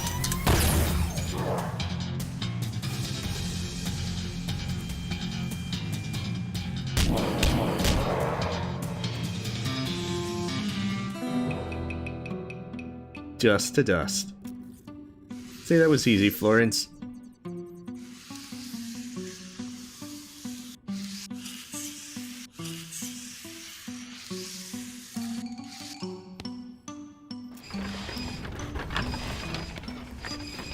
You could disappoint so many kids on Crimbo morning with this amount of coal. Yes. Coal is under the weird machine now, so everything should be ready to go with whatever the weird machine does. Come on, what's the weird machine do then? This hole contains approximately an infinite number of spiders.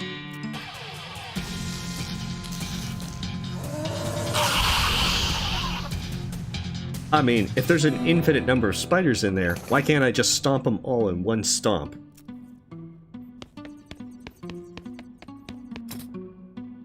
Questions that will never be answered. Wait, I think there was another thing over on the side. I went back to check more things. Okay. Ah, you're still not sure why you decided to paint that. What horrors lurk inside this thing? Double soup pantaloons. Box of old photos. They're all photos of boring-looking people you don't recognize. No, it's like a fungus creature goblin thing.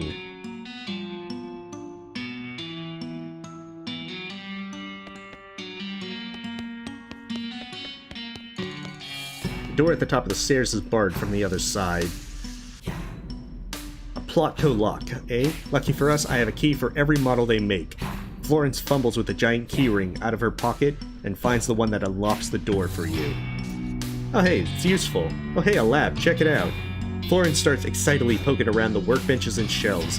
They must have been doing some real good science down here. I don't even recognize half this stuff. Okay, well, don't accidentally blow us up or anything. Relax, I have an advanced degree in tinkering and fiddling. That's a real thing, by the way. Littered with scrap metal and little canisters labeled bismuth, do not eat. You assume these 3 boxes are all containing the same thing, but you don't know what it is. A chart with all 76 elements on it, including zirconium, titanium, I can never pronounce that one right. Workbench with a device on it. Complicated blueprint, a device for reducing the loudness of gunfire, a silencer, if you will. The worst gun. You don't really know much about gunsmithing, so you just kind of randomly cram pieces together until you have something gun-shaped. Who's got 2 thumbs and is lucky they haven't been shot off yet because of this inexpertly constructed gun? You! You've done enough damage here.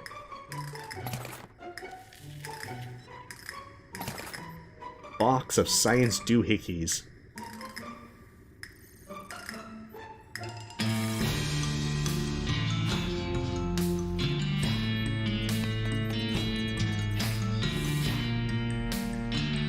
What's the skinny, compadre? She raises an eyebrow at you and glances at one of her weird instruments.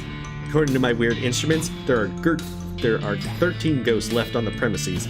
More precisely, there are 4 left on the first floor, 4 left on the second, and 5 on the third. I found something for you. Oh, I love sciencey junk. Thanks! Ooh, she's got new power.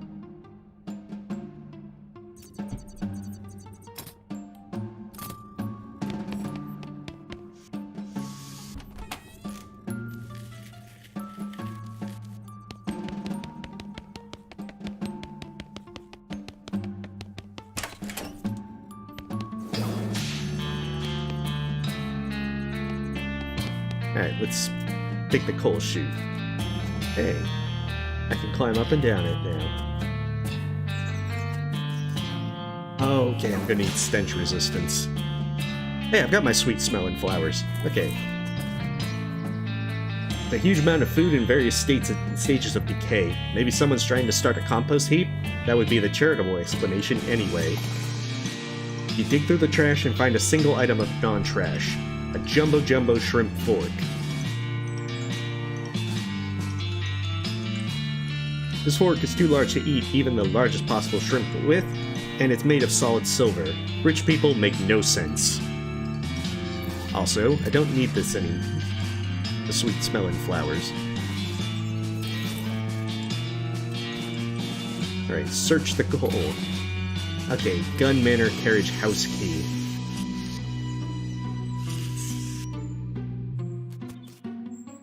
Oh, hey, stuff to loot.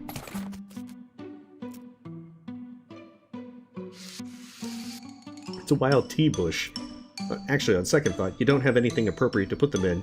What were you planning on doing with them anyway? Make tea, obviously. It's a meat bush. You didn't think they could grow in this climate.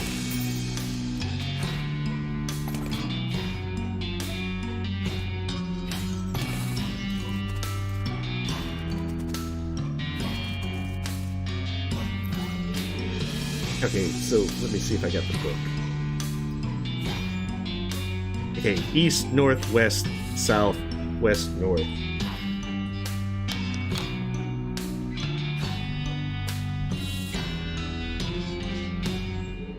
At least I'm assuming that the start of it is supposed to mean the directions that I'm supposed to go.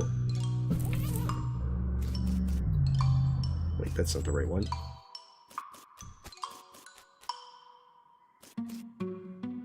Is that a place to continue, or... Okay, requires hedge clippers, so that's a shortcut or something later on. Alright, so it was east, north, west, south, west, and then north. Aha! The hedge wizard's orb starts vibrating as you get close to this weird, human-shaped bush. The hedge straightens up and speaks. Not you again. Wait, you're not him. Phuh. Nope, I'm Grizzly. Nice to meet you. I'm the hedge.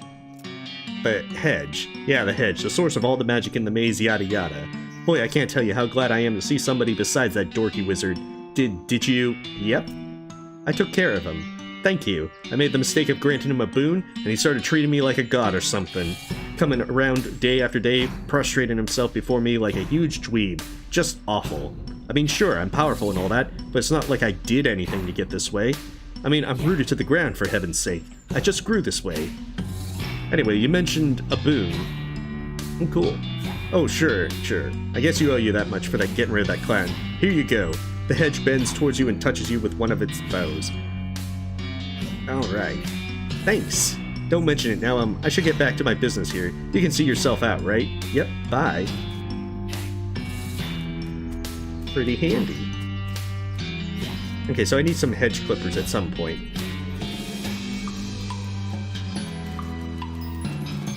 Hey, you have a good night, Mr. Squiddy.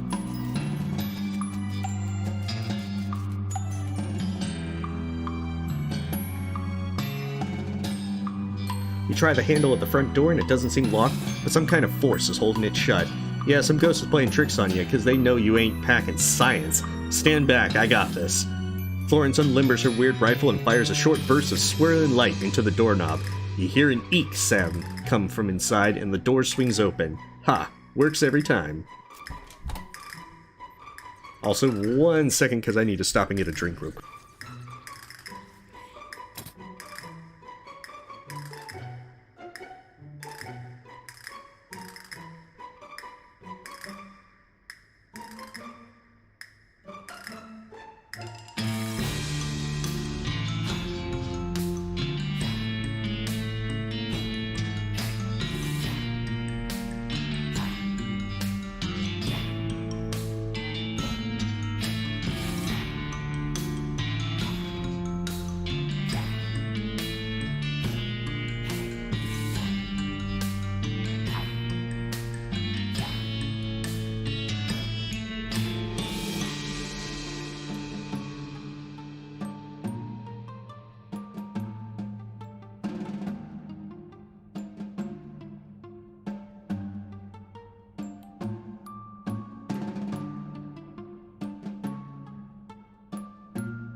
Alright, I'm back.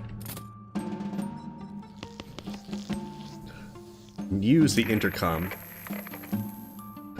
Making an annoying humming and crackling sound. Ooh, turn it to a spider-killing frequency.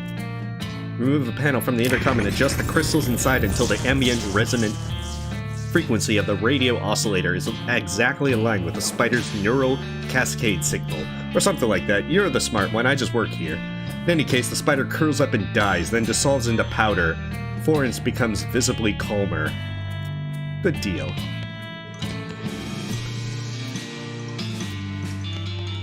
That's exactly how science works. Teresa Terry Gunn built this stately, if architecturally unusual manor house in the late 70s, completed in 1877, using the proceeds from her famous invention, the gun. After her retirement in 1891, she graciously opened many of the rooms to the public as a museum and historical center.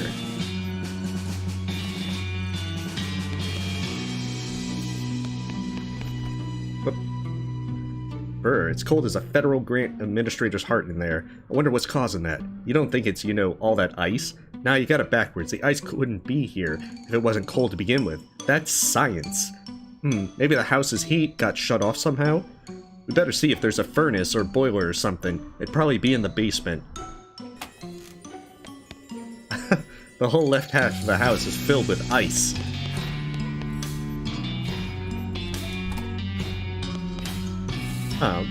Rich folks sure have strange tastes in art.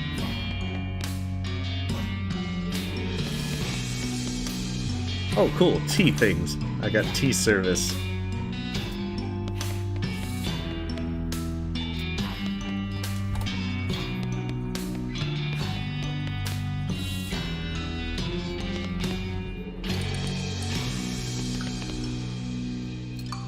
Remove the bar from the door and hurl it out a nearby window.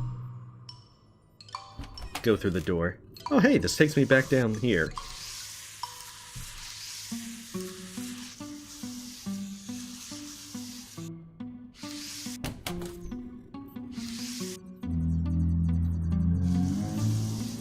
Alright, so where is the weird machine?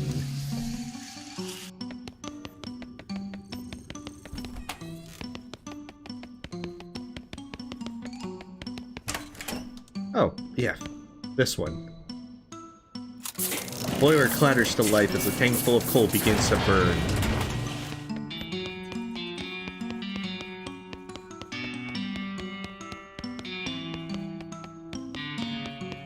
Now, let's just, walk in a really stupid way. Back up here. Aha! Turned on the boiler, solved our ice problem. My scientific hypothesis has been proven correct. But we don't have direct evidence connecting the ice to the "don't you try and pull up post hoc ergo propter hoc on me, I'll shoot you with my science rifle." In that case, I totally agree with you. Let's hunt us some ghosts.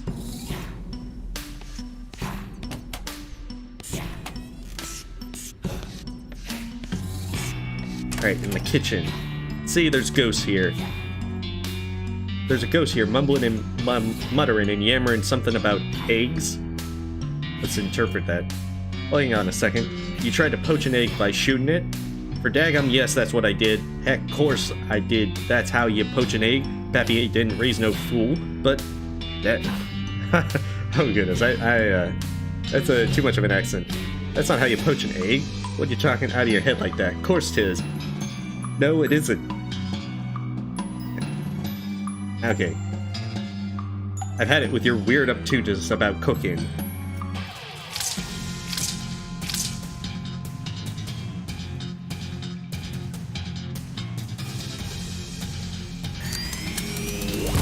That's what happens when you talk about poached eggs.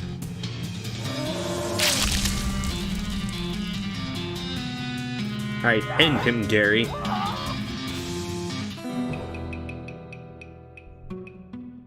That ghost has poached his last. Hooray!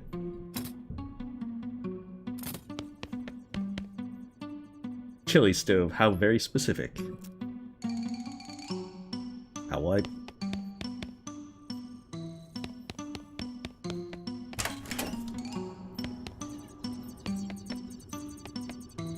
Shelf is almost all fancy French stuff you're afraid to eat, but there's some caviar. You've always been curious about that stuff. This caviar is so fancy that you expect it to be gilded instead of tinned. Eureka! These cans of string beans are exactly 1.2337 inch in diameter. They must have packed the beans lengthwise. A very important thing to note. We're gonna turn off all those things because we're gonna save power in this house. Oh, weird. What you thought was a framed photograph is actually a window. Why does the larder have a window? Why is this ghost standing motionless in front of it as if he were a framed photograph? Excuse me, hello? The ghost ignores you. Alright, then... if you're going to ignore me, I'm going to make you pay attention to me. Boom. Alright, Gary, end him. He was lardist, but you were harder.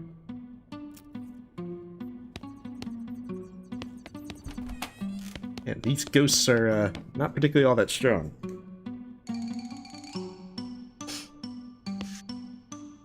Wait, there's a larder and a pantry? Oh, I see. Hey, there's a pair your size. Fancy pantry pants. This ghost is running around like crazy, or hovering around like crazy, searching the racks of pants, or trousers if you prefer, but we say pants here in the Western Territories. He seems too preoccupied to take any notice of you. Get his attention with violence. This game really knows how to speak to me. Wait, now we got ghost pants?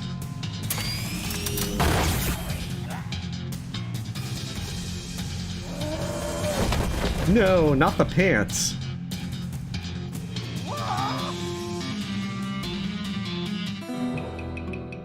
The pants in here are less haunted now. Hooray.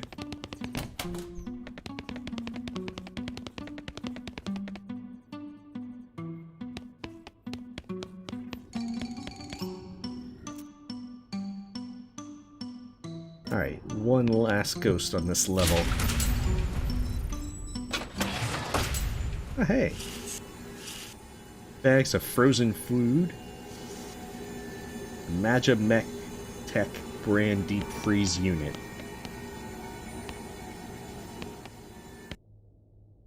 Hey, hi, excuse me? You seem to be trapped in a block of ice. That was just what I wanted to talk to you about, actually. Can you get me out of here somehow? Besides the whole frostbite thing, I'm supposed to be running the elevator.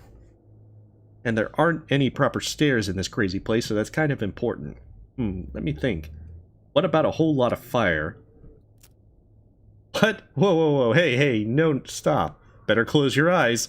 With a loud flush, the elevator operator is freed from her block of ice, and also from her eyebrows and a fair amount of her hair. You gain 16 experience. Alright, thanks, I guess. I'm gonna go see if I can find some burn cream before I get back to my elevator. A job medium well done. Perfect. There was no other way to solve that problem.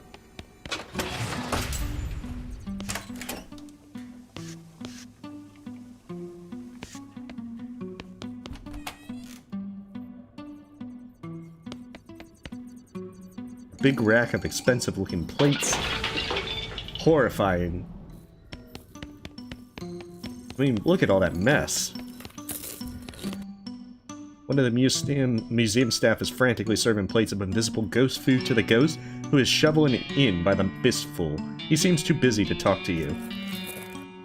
Hey! Dinner's over! This ghost is cramming his face with invisible food. Maybe he's the ghost of an emperor?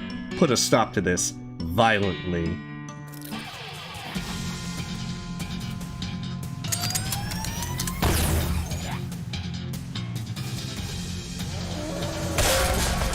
Oh, I just smashed all the food.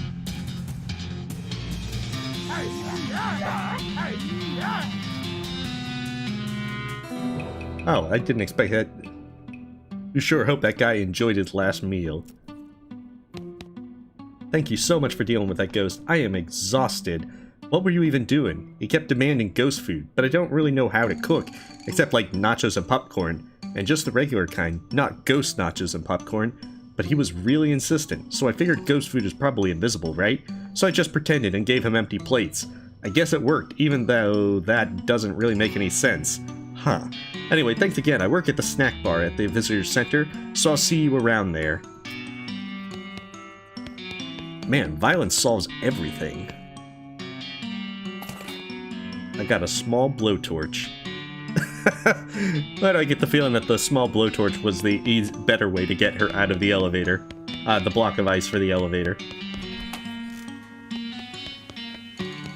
Oh, she looks so happy. Oh great, it's you. Welcome to the elevator. At this point, all we can do is go to the second floor. Why just the second floor? The button for the third floor is missing. You want to help? Maybe you can burn down the entire manor and dig it out of the ashes. I think she might be a little bit angry. Just a little bit. I'll go to the second floor for now.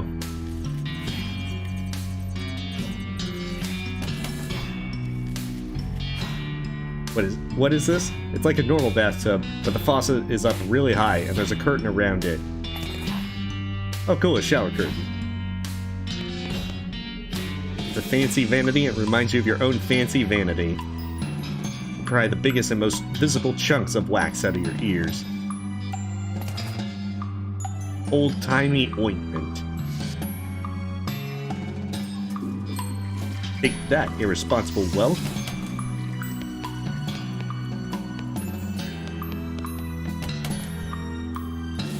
See what room number 1. Ghostly clerk runs or hovers quickly over to you. No, dear, I'm sorry, but I can't let you do that. Why not? What's in there? A customer. He hasn't paid his bills, so I was forced to lock him in there until he does. I know that seems mean, but one has to take a firm hand with these things. How much does he owe you? 300 meat. How is he supposed to get the meat to pay you if you won't let him out? That's a fair question, dear, but that's on him, I'm afraid. Okay, let's dicker and... Well, I suppose it's better than nothing I've gotten out of him, and he seems perfectly content to stay locked in there, so, alright.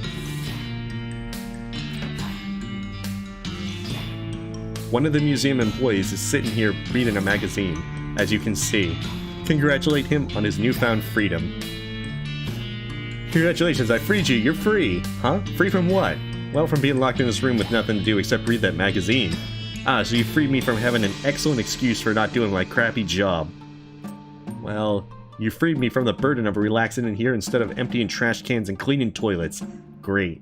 Look, you're a real hero. I could just lock the door again? No, it's too late now. I'm free. Free as the wind blows. Free as my job blows. Thank you. You're welcome. He leaves, taking the chair with him. There's no toilet. Let's see. Look in the mirror. A bookshelf. The potential of tidying up your mind. The purpose of cleaning the cosmos, your marriage, your money, the incredible potential of fixing your soul. Oh hey, advanced cowpunching. The powerful magic of believing in your money. The universe, your mind. How to think about your true self in 15 minutes a week. The unlimited purpose of considering your mind. The powerful rules of fixing your marriage. Cleaning other people by acknowledging the cosmos. Your spouse, your money. How to believe in your children in 10 minutes a day. The powerful power of loving your mind. Other people, your money. The unexpected potential of fixing the universe. The potential of tidying up your children. How to clean your soul by tidying up your teenager. The emotional secret of loving your marriage. The rules of acknowledging your teenager. The unexpected magic of fixing your money. Your teenager, the universe. Growing your children in 10 minutes a day. Omega Flowey, thank you for the sub. I wonder how much further. The purpose of considering your body. Thinking about your spouse while sensing other people. The power of affirming your money. The potential of considering your teenager. Your marriage. Thinking about your money with source. The incredible power of loving yourself, other people, love. The surprising magic of believing in your soul. How to acknowledge your money with rules. The thrilling magic of believing in the cosmos. How to fix love without really trying. The secret of tidying up your heart. Other people, the cosmos. The rules of considering the cosmos. The virtue of considering yourself. Acknowledging the cosmos the easy way. How to fix wealth with the magic of your body. Believing in the universe in just 5 minutes. Nurturing yourself by sensing love. Okay, this has to end at some point. Let's just skip ahead a few. Okay, I think we've run out of things. The universe, your true self.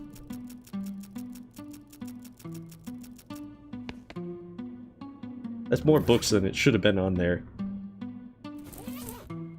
Okay, we've learned gore.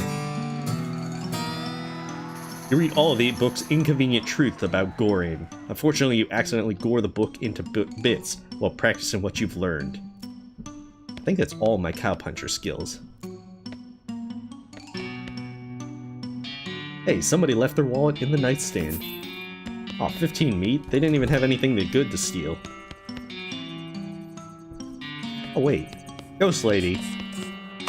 Give me back my 150.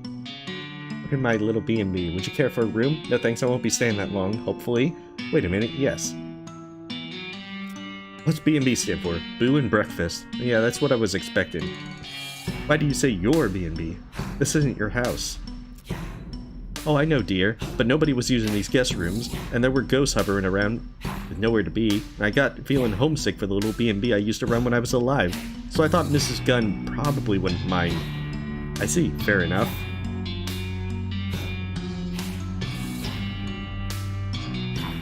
What happened to your eye? Oh, it was such a foolish accident. I had to guess I was suspicious of a nervous, twitchy little man. I thought he might be mixed up in something bad, and one even as I was passing by his room, I gave in to temptation and peeped in on him through the keyhole. Did you see anything? Well, only for a moment. He was cleaning a small pistol. I suppose I must have made a noise because he suddenly jumped, and the gun went off. And it hit you? That's right, straight through the keyhole. That's how I died, in fact. Geez, I'm sorry. Thank you, dear, but it's alright. Serves me right for spying on a guest is how I look at it. Is that what keeping you here? Guilt? No, I think I paid quite sufficiently for that transgression. What then? Well, I don't want to go to heaven missing an eye. It wouldn't be as nice without depth perception. So you need a new eye? Yes, you think you can help me? How about I send you to hell instead? Alright, we are ruthless. Let's do it. With a howl of ghostly rage pent up from years of stolen bathrobes and wet towels left on the floor, she splits into 5 separate ghosts, each one of them a different color. Although I guess you'll have to trust me on that. Uh-oh.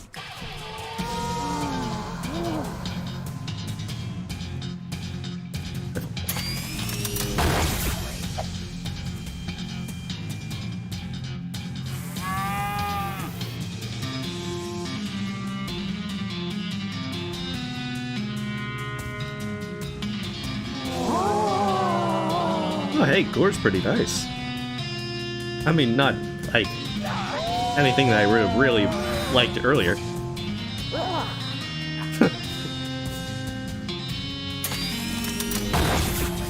Hey, Jasmine.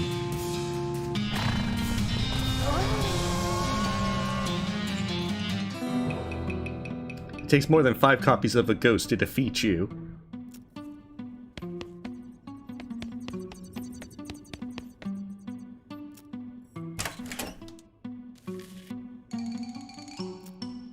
This painting of the countryside is nice, but there's nothing very interesting about it. It looks like the sort you'd find hanging over the bed in a mid-priced hotel room, or a bed and breakfast, come to think of it.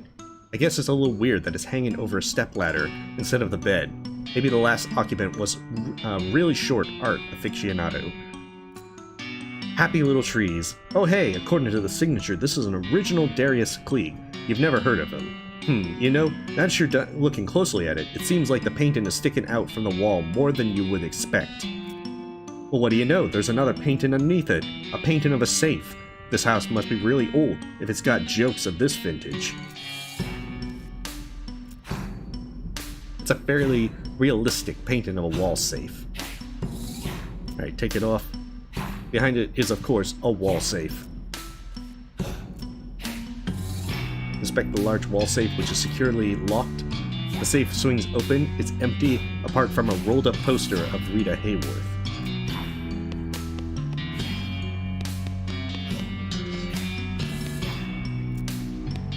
Man, all these people leaving the power on.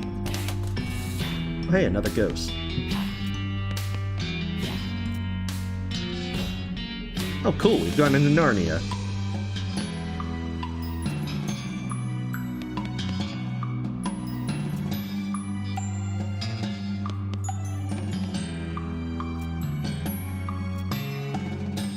Okay, come on. Oh hey, I got the elevator button. Oh god, just take it, okay? Take it and get the hell out of the script. Thank you so much. I thought it was like the books where it wasn't going to actually have any kind of end. There's some candy on the nightstand. 9 out of 10 dentists would be appalled.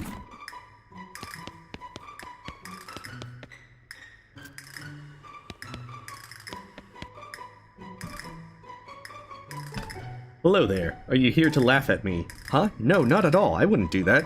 No, of course you wouldn't. Nobody ever laughs. I never made a single person laugh in my entire career. That's a left turn I wasn't expecting. What was your career? I used to design gags and novelties, but I was terrible at my job. I couldn't come up with a single novel idea. This conversation seems oddly familiar. See, even my very presence is unoriginal. You're just being too hard on yourself. I bet you invented all kinds of good stuff. My best invention was fake vomit. It looks just like fake vomit, but surprise, it's real. Aha! That was the one that got me fired. Yeah, you gotta die for that.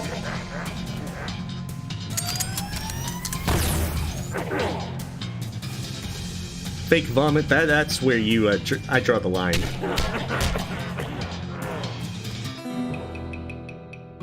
Oh hey Tide, this is the DLC. The joke was on him, after all. Oh, science stuff.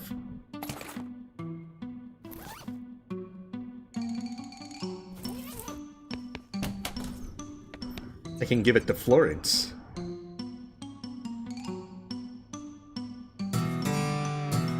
Now she has all the sciencey power.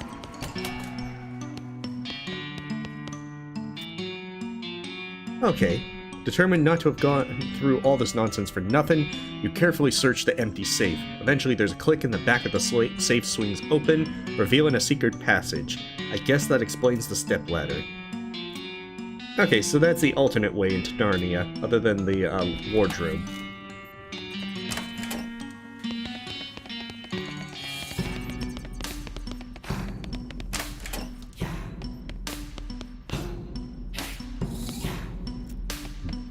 Alright, it's probably gonna be an O.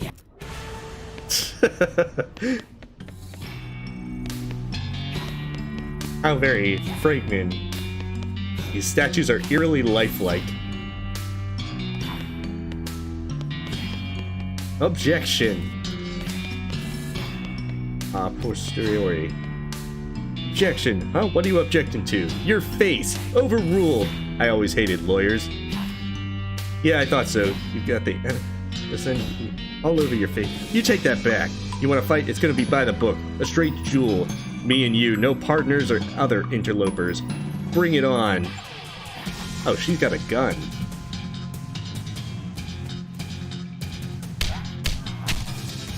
I don't need my partners. I got my fists. Proved once again that violence is 9/10 of the law. Hooray! Alright, the old 1, 2, 3 has become the old 1, 2, 3, 4.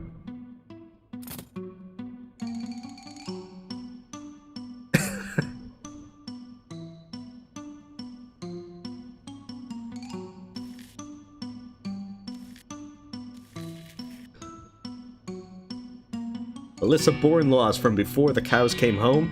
Oh, hey. The statues are eerily lifelike. I saw what you were doing, good sir. You can't fool me.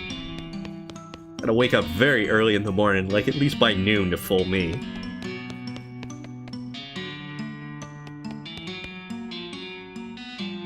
Hey, I'm right there. I saw you move.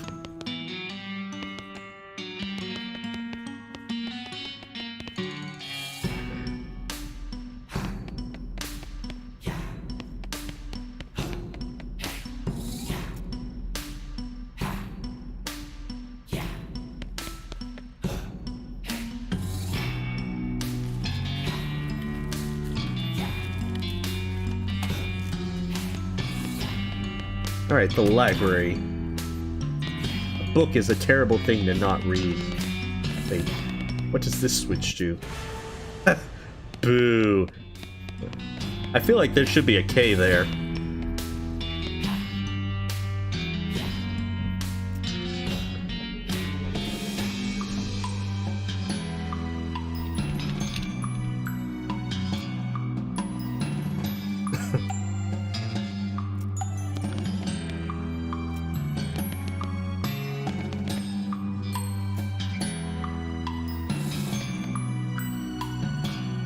This ghostly librarian is glaring at you, as if daring you to make a noise.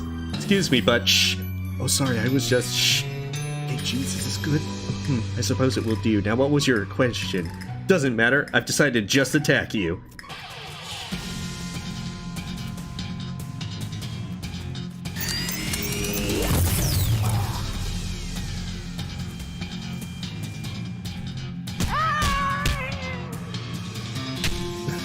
That fourth sucker punch.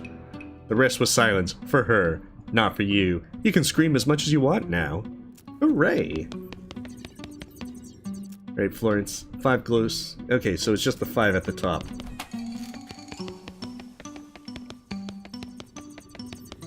Yeah, I mean, it's super scary. All these boos happening. Give the elevator operator the button you found, and she sticks it into the empty buttonhole on the elevator's control panel. How many people do you have to set on fire to recover that button? Geez, you sure know how to hold a grudge. The elevator operator glares at you. Which floor do you want to ruin next? Let's go to the 3rd floor. I'm gonna set everything on fire.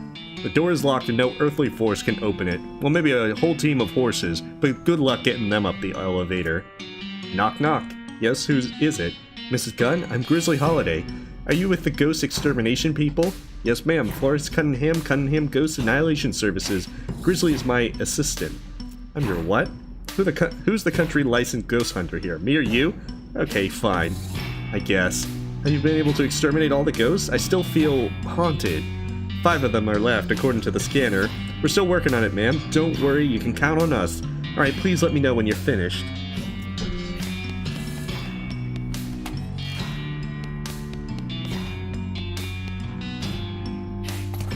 I got a cheap cigar.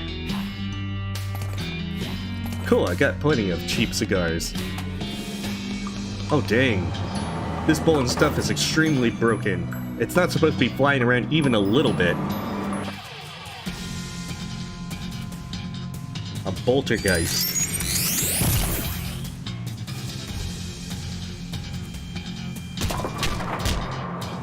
That's a strike.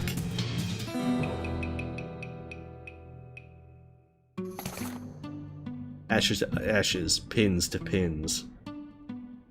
Deals damage equal to your muscle.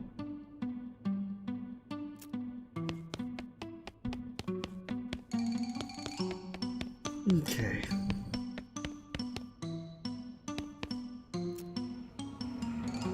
Oh hey, we can just fight them again.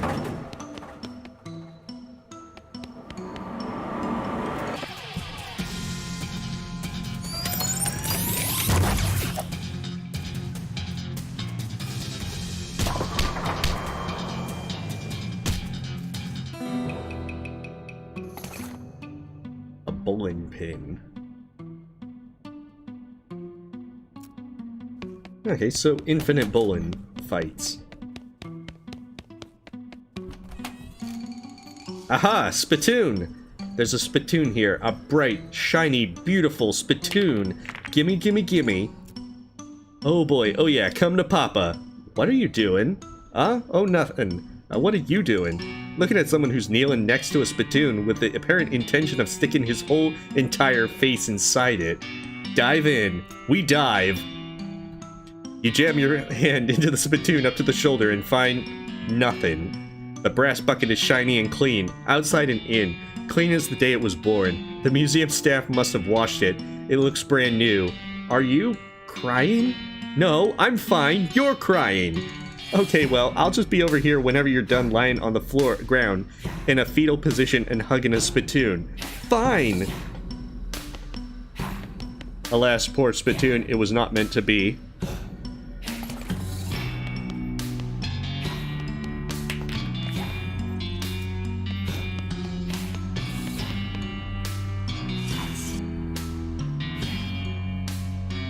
Oh, there's a trap door, and I'm not 11 feet tall. Hey there, how's it going? I ain't interested in chit-chat, fella, just billiards. Step up or shut up. Alright. This is the game of billiards that we're gonna play.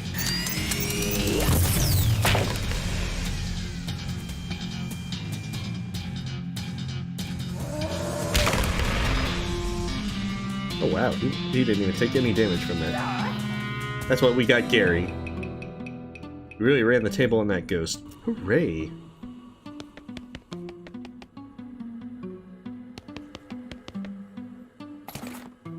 A 6-ball.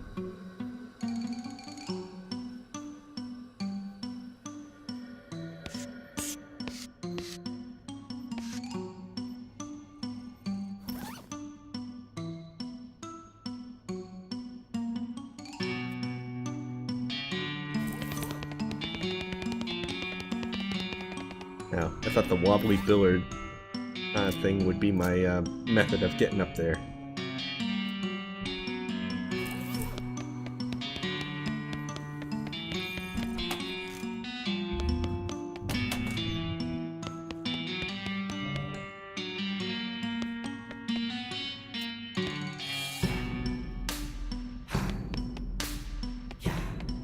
One of this moose's eyes is loose. Hey, if I wanted to help that one lady, I guess that would have given her an eye.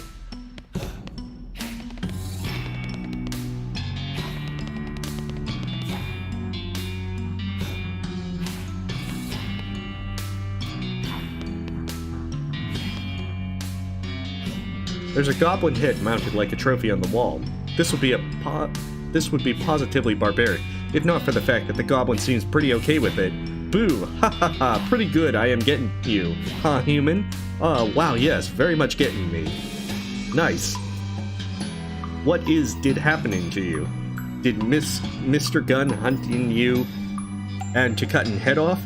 No, Mr. Gunn, a good human man, is being very friends. Inside one of his bowling ball bags, my spore to grow in, only headroom. Mr. Gunn finding me and hanging me up here for the chatting with. Great guy. Wow, weird. You can tell this is fake because it isn't floating around the room setting stuff on fire.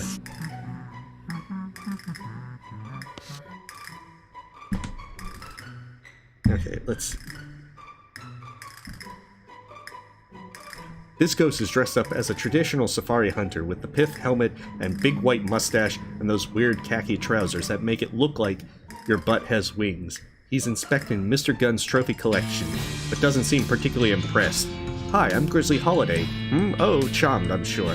Lord Euston Camden, at your service. It's time for the hunter to become the hunted!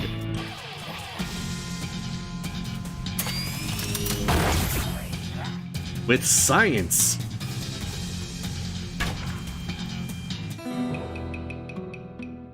A hunter became the hunted by you.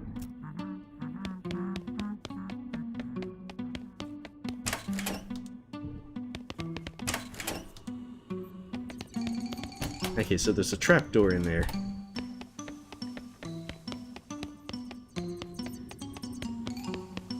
Music room, kids' rooms.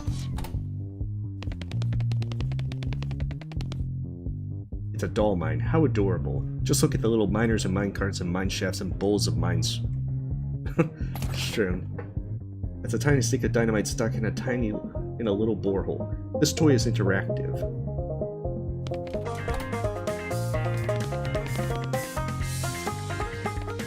Okay, more science stuff.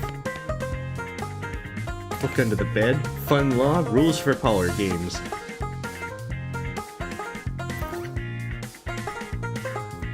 You flip through the book. Unsurprisingly, it's mostly about ways bored children can stay out of their parents' hair for, like, just 5 damn minutes.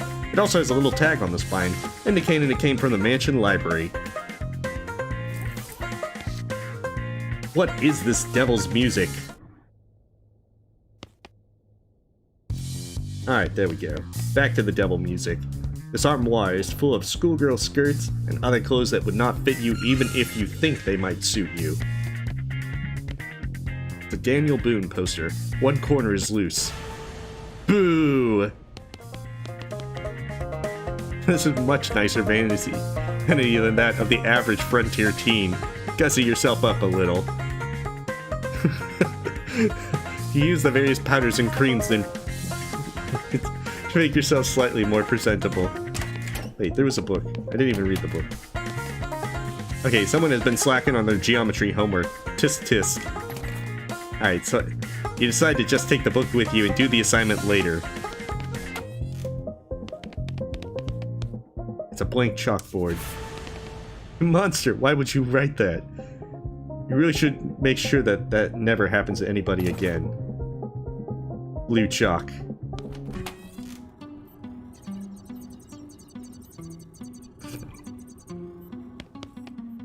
The toy box. Who knows what horrors it contains?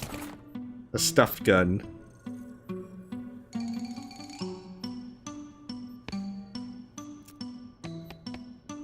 Wooden blocks with letters on them. Boo! This guy has a smile frozen on his face, and his eyes dart around in panic as he pretends to sip tea. One eye twitches as he tries to whisper to you out of the corner of his mouth.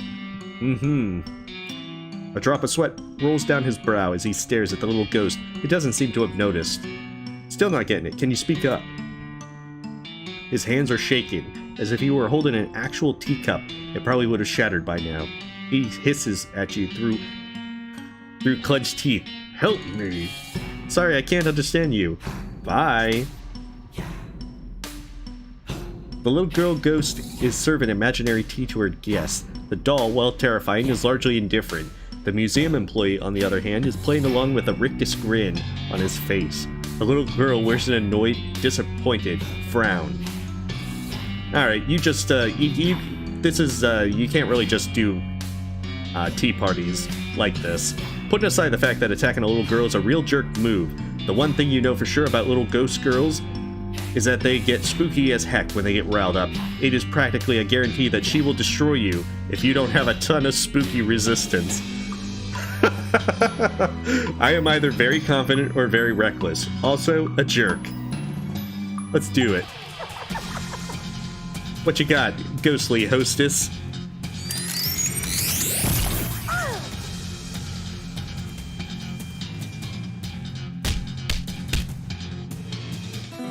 Huh, well, that was... You won the fight! Hooray! You're a monster! Hey, it was all to save this guy. Oh, thank God. I thought that would never be over. Look at me, I'm shaking like a leaf. Kind of a freaky situation, right? Having to deal with little kids freaks me out bad enough. Having to interact with a ghost of one was horrifying. Anyway, thanks for the rescue. I need to get back to work. What do you do here? I run the candy counter in the visitor center.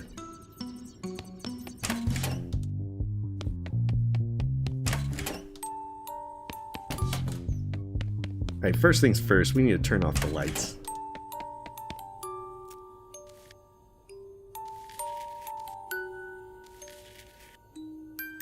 This teddy bear has been comprehensively and enthusiastically disemboweled. Oh, hey. This stuffing would be perfect for making us silenter. Sorry, Tedley, this is for the greater good. See, that's how I justify a lot of my stuff.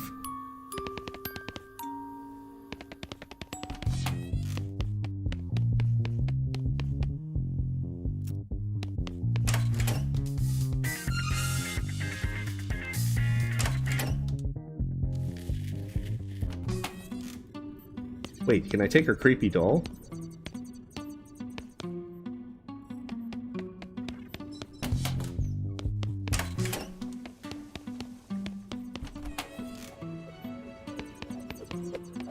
Oh, hey! This is the ghost of an orchestra conductor, unless he's the ghost of someone pretending to be an orchestra conductor. Either he's very agitated about something, or he's conducting Flight of the Bumblebee. Alright, we got ghost instruments. Let's do this.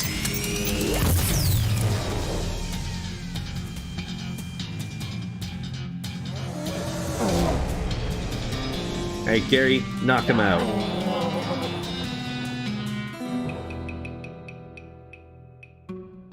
You silence that guy once and for all. There's only one ghost left. It's on the 3rd floor of the manor. Oh, hey, I found something for you.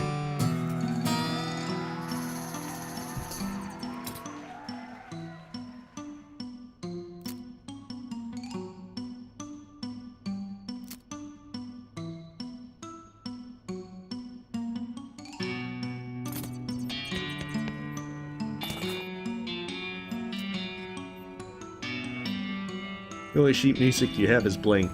Who do you think you are, John Cage? Okay, musty decaying pile of old music books. Dueling banjos.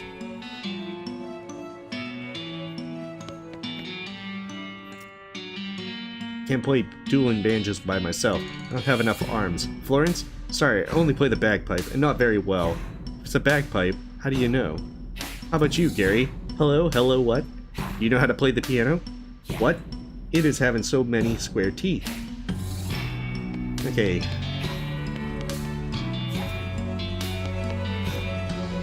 This is a bassoon, and you know what they say, it makes an ass out of and what?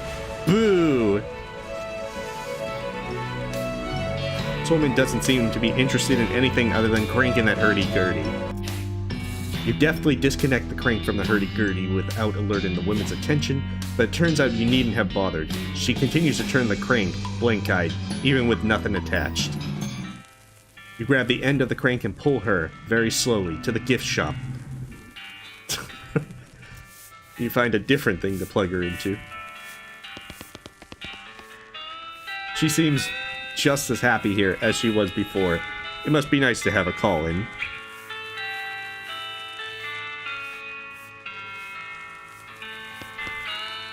Oh, hey, thanks again for rescuing me from that hedge maze. Hello, either I never asked you what you do here, or I've already forgotten. I run this token smashing thing. If you buy one of the things over there? Sure. Okay.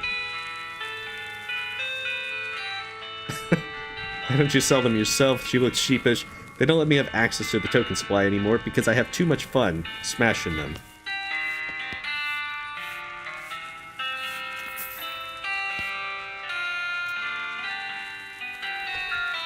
Great, I love running this thing, it's so satisfying. What picture do you want on it? Badass shotgun. Oh, cool. That's actually pretty decent.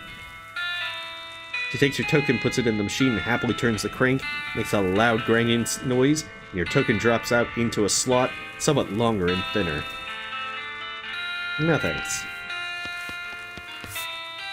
Having greeted you, he now stands perfectly silent.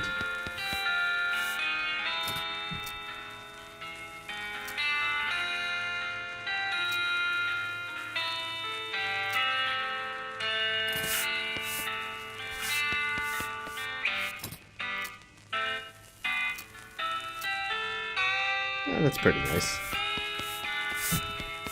Oh, it's you, my hero and savior. No, we still gotta do this. Oh hey! Edge clippers. The thing that we completely missed out on. The guy slouching around in here smoking a cigarette. Hiya. Hey, sup? Do you work here? Are you a parking attendant or something? Yeah, I guess. I validate people's parking and all that. Can you? I'm on break. Oh. Well, really everyone's on break, kinda. What do you mean? A whole bunch of ghosts showed up in a ghost carriage all of a sudden. Everyone's either hiding out or kidnapped. I got here in a ghost carriage. Oh man, did I die somewhere and not notice? Am I a ghost? The guy jabbed your forehead with one finger. Ow. Nope. Convince him to go back to work. Okay, well, you should probably go back to work now. Yeah? Why's that? Because I'm gonna rescue all the other employees, and if they come back and catch you slacking off, they'll be ticked. Aw, jeez. Okay, fine, let me finish this smoke before you go get all heroic. Come on, did they spell out boo or something? Oh hey, a balanced billboard cue.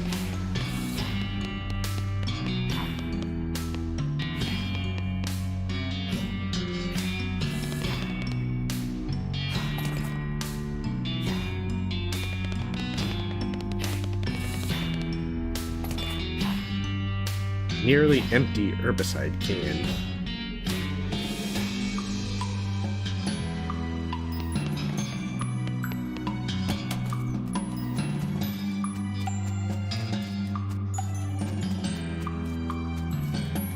Okay, so there was that one path that was blocked off by needing hedge clippers, so let's go see where that leads us.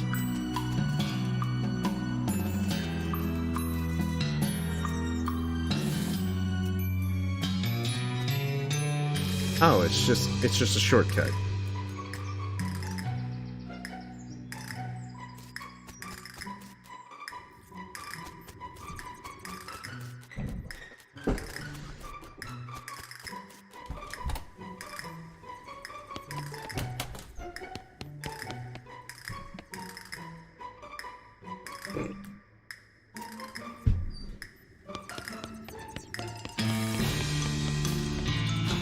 Okay, I think it was the billiard rooms, and then hopefully with the balanced billiard cue.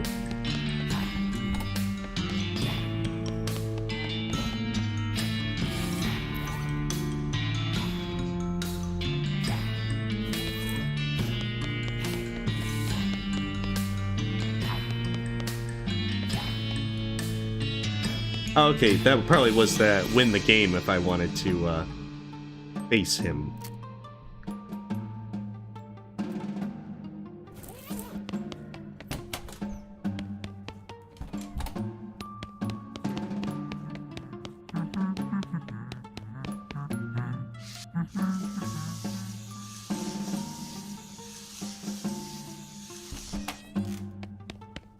Alright, Florence, where do I need to go? Hey, wait. This guy doesn't notice you approaching until you're right next to him. He yelps in surprise and drops his glass on the floor, then squints unsteadily at you. Then he takes a maraschino cherry from a bowl on the bar cart and throws it at your head. Hey, stop that. Haha, sorry. Just making sure you're not one of them ghosts. He drops another cherry into a fresh glass and pours a lot of whiskey on top of it. Are you one of the museum employees? Mm-hmm. Yep, that's me. What are you doing here? Hiding. Buddy, I don't know, maybe you didn't notice, but this house got ghosts in it. You don't say. Whole bunches of them, all over. So I don't know about you, but I'm staying right here, where it's nice and drunk. I mean safe. Wouldn't you rather get out of here? Nah, all the booze, that is booze. I'm really scared of when ghosts go boo, you know? They'll get me if I leave this room. There aren't any ghosts between this room and the exit. So you said. That's what you said. But they're ghosts. They could be anywhere. Except in here? Exactly. I ain't leaving without a guarantee that those ghosts won't grab me on the way out. We could disguise you. Here, look. We could use this white shower curtain to disguise you as a ghost. Then they won't bother you on your way out. That's a mighty fine idea, but he tosses back his drink and pours another. But, eye holes. Them curtains got no holes for my eyes. I won't be able to see. I'm starting to think you don't actually want to leave. No, what give you that idea? It's terrible in here. Shoot some holes in the curtain. You narrow your pistol at him and blast some holes in the curtain with your pistol. Okay, geez, I get the picture. He grabs an armload of bottles from the cart, pulls the shower curtain over his head, and staggers out the door.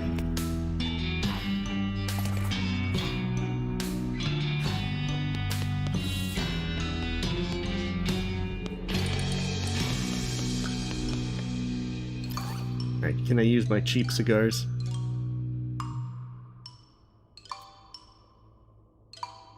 Oh, okay, so that's stench resistance.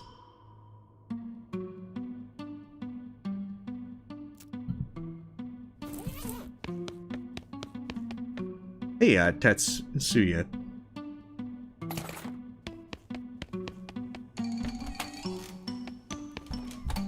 Wait, did I turn that one off? Okay. We gotta save power in this house.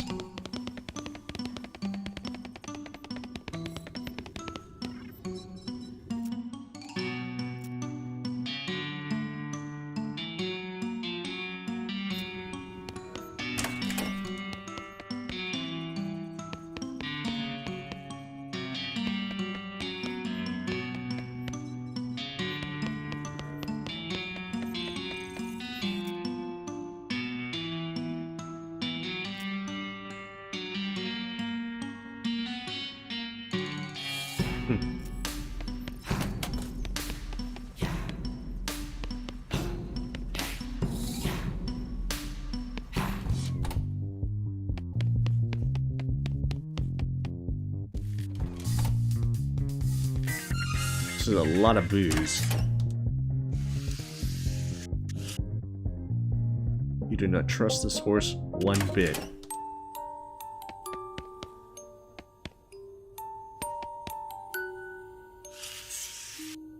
Okay, looks like this is where the creepy music is coming from.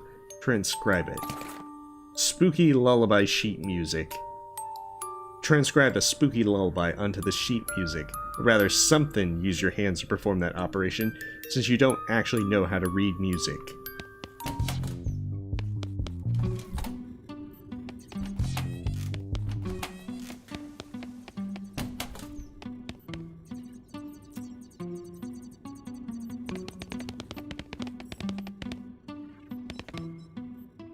Okay, I tried to play the lullaby.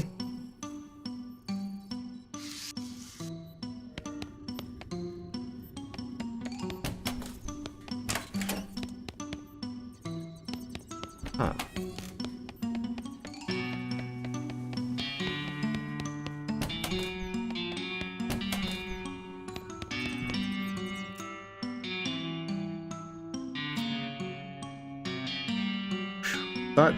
Thought sure he had us behind the 8 ball on that one. Yeah, we got a lucky break. Guess we're the ones calling the shots now. And also something about felt, or maybe a triangle.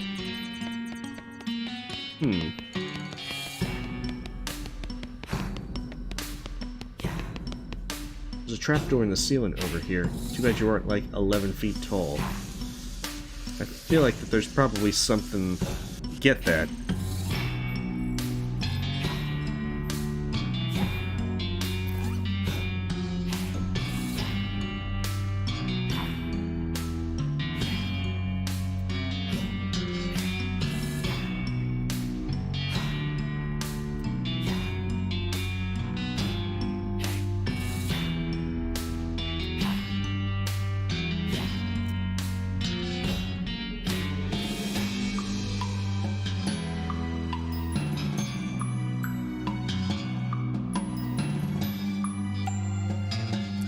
Yeah, we're on the 3rd floor, Bulbasaur. I have one ghost left, but I'm not sure where it is. It's hiding very well.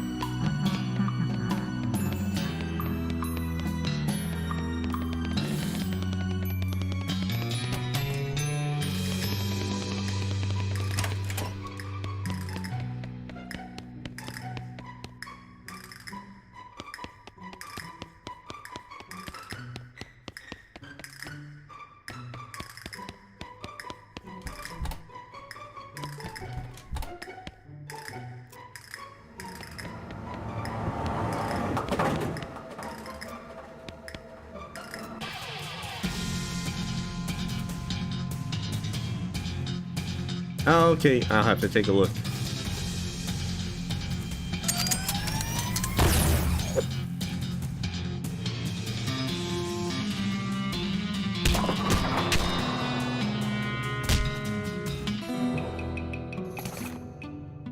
Bowling ball hat.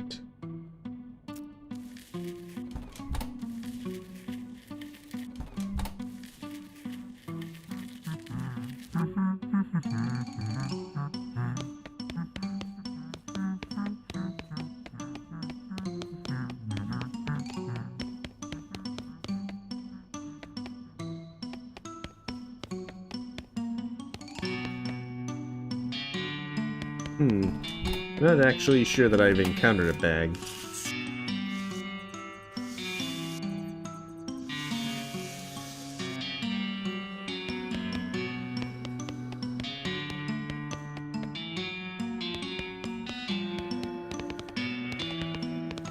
It seems to be like several hours to be able to finish it.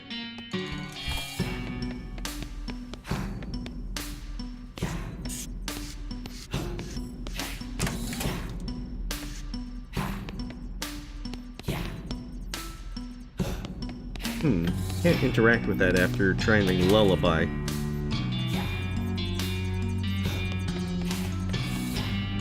Oh, I can try that. I didn't think I'd be able to pick up the stepladder. But it shows what I know.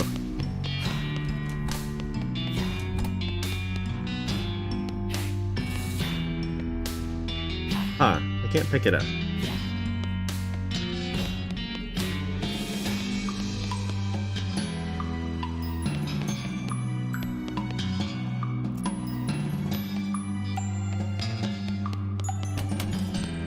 Okay, so there's definitely something I'm missing.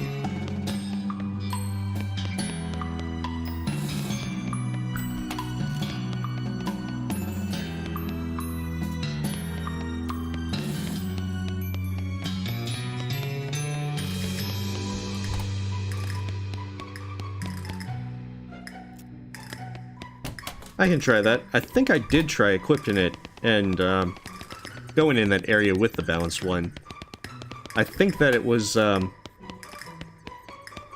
the ghost there, if you wanted to try and get it to, Okay, the plaque said that there are only 3 statues in here. You peer closely at the statues until you notice the one that you're pretty sure is just a guy covered in flour. Hey buddy, what are you doing? Look, I'm 95% sure you're certain you're a real person, not a statue. What are you up to? I'm a statue, go away. Okay, now I'm 99% sure. Go away. What's your name? Paul, go away. Hi, Paul. I'm Grizzly. What are you doing? I'm pretending to be a statue so the ghost won't get me. Go away. You'll blow my cover. Oh, I already took care of that. Oh, thank God. I've got to go wash this flour off and get back to work. But first, he starts frantically scratching every part of his body. Man, feels like I've been saving up these itches for days. I was about to go crazy. Thanks, Grizzly. You're a lifesaver. No problemo. Come see me at the visitor center. I'll hook you up with a souvenir photograph.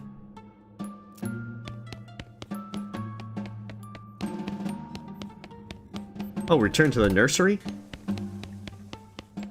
There wouldn't surprise me if I missed something.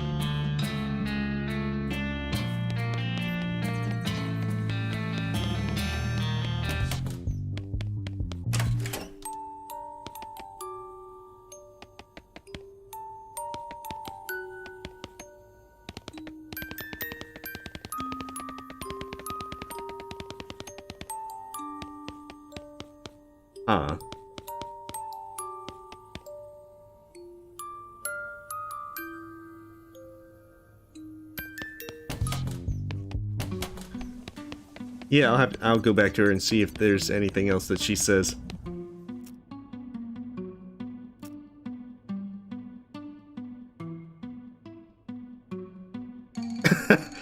Oh, I do feel significantly less haunted. Did you get rid of all the ghosts? We sure did, ma'am. Actually, my scanner says there's still one. Shh, yes, ma'am. All ghosts accounted for. Well, that's splendid. Come right on in.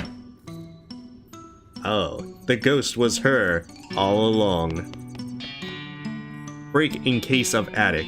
Break it. Ah, okay. Well, thank you. I thought that I needed to find them all before talking to her. Hello, Mrs. Gunn. Oh, Grizzly, was it? Thank you so much for getting rid of all those ghosts for me. Yeah, about that. Turns out there's one left. Oh dear. Well, I'll need you to take care of it before I can pay you. Oh, don't worry. I intend to. I don't want to hurt anyone else. And that's how science works. Well, that was easy. Aw, damn it. I forgot to get paid first. Also, we never found out why all these ghosts were here, or really what's going on in general. That is less important to me. I guess we should poke around some more.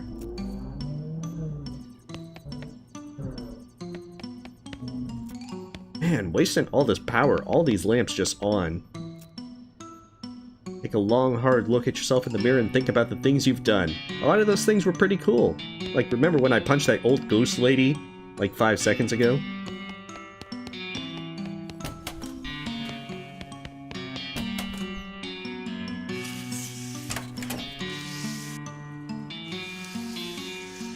Okay.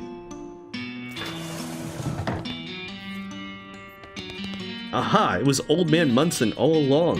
He would have gotten away with it too if it weren't for his meddling kids. Hey, who the heck are you? I'm Grizzly Holiday, but since I'm not the guy who's apparently hiding out in Mrs. Gunn's attic, I feel like you ought to be the one answering that question. Who am I? Well, that's just friggin' typical. I'm Chet Bullet. Damn it. Am I supposed to have heard that name before? Yes, you damn well should have. Mrs. Gunn's invention would have been nothing without mine. Wait, let me guess, you invented the bullet? You're damn right I invented the bullet, but I was her assistant, so I didn't get any credit? Hell no. Okay, well... sounds like you've got an axe to grind. Not for much longer. Ah, jeez. Yeah, looks like we found the bad guy. Okay, Chet, go ahead and tell us the details of your whole nefarious plan. I don't care much for your tone. Why should I tell you anything? Well, I could just punch your face till it starts talking of its own accord. How about that? Well, it's too late for you to stop me anyway, so I suppose it wouldn't hurt to tell you. Certainly not as much as not telling me would. When Mrs. Gunn dies, control of the company and patents passes to me. I'm no murderer, mind you. I like to keep my hands clean, but I figure there might be some other people who'd have a bone to pick with her, considering their manner of death. You summoned all those ghosts?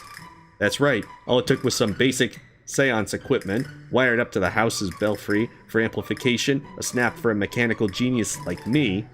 The seance gear summons ghosts related to the summoner. That's the whole point of a medium, a person who knows how to direct the summoning of someone else's on someone else's behalf. So you get to talk to your own grandma instead of the summoners. You don't seem like the medium type to me. More like a small, but it does explain something I've been wondering about. Oh? It doesn't make any sense for all of the ghosts here to be haunting Mrs. Gunn, because some of them weren't killed by guns, but they were all killed by bullets. Naturally, I anticipated that there'd be a couple of those. That's why I rigged this room with an anti-ghost field, which I cleverly boosted so that the ghosts couldn't even sense me up here. So your plan was to summon a bunch of angry ghosts who would initially be looking for you, but would haunt Mrs. Gunn instead when they couldn't find you. Correct. And once they've haunted her to death, Gun Industries would be all mine. I hate to be the bearer of good news, but Mrs. Gunn is dead. So pretty much you wasted your time. What? Really? Ha ha ha. I'm rich. Now I just need to get out of here with all those ghosts spotting me. Yeah, the ghosts are all gone too. Yeah, let's see. So you're pretty much in the clear. Wonderful. The anti-ghost field is pretty effective, but it was really starting to make the back part of my brain itch. He flips the switch on the electrical device, and you suddenly become aware of the absence of an extremely low-frequency hum right on the edge of your hearing. There was something else I wanted to ask you about. Ask away. What happened to Mrs. Gunn's family? Oh, them. They've been out of the picture for years. I heard a rumor Dan got killed by desperados and buried in a shallow grave out in the backside of nowhere, but of course I wouldn't actually know anything about that. Lucky for me, since I couldn't have inherited the company with him around, or their daughters. You son of a... Relax, the girls are fine. I'm not a monster. I'm pretty sure you're a monster. There's a weird little island kingdom somewhere on the other side of the ocean. Apparently it's stuck in some kind of bizarre temporal field that keeps nearly anyone from entering or leaving. Can't even find the place if you don't know how. Fortunately, I know a guy who knows how, so I gave the girls 3 free tickets to Sleepaway Camp. Wasn't that nice of me? You're an absolute bastard. Aw, that hurts my feelings. Fortunately, I'm about to have a whole lot of money to console myself with. Why you? Before you get any bright ideas, I do know how to defend myself. I invented the bullet, after all. Yeah, well, I'm about to invent face soup. Oh, he's got ghost bullets. The worst kind of ghost bullets.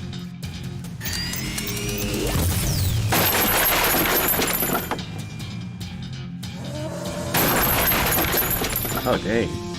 Alright, Gary Fu. Oh, he can't even... Oh, he really knows how to defend himself.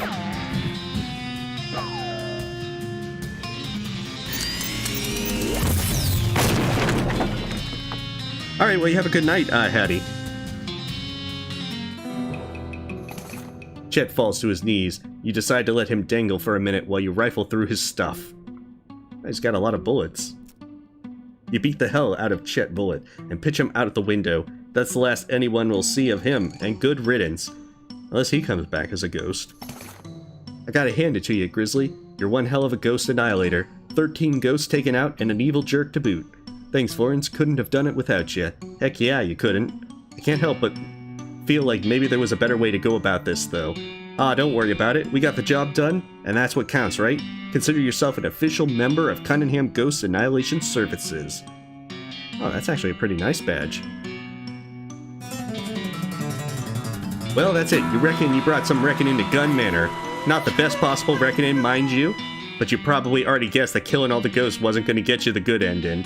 Anyway, feel free to poke around the grounds looking for more loose ends to wrap up, but you're pretty much done here. What could be behind here? Holy cow, there's some really big bells hanging above you. This house has the biggest bells of them all. Alright, more science stuff. Even though I don't think Florence will come with me.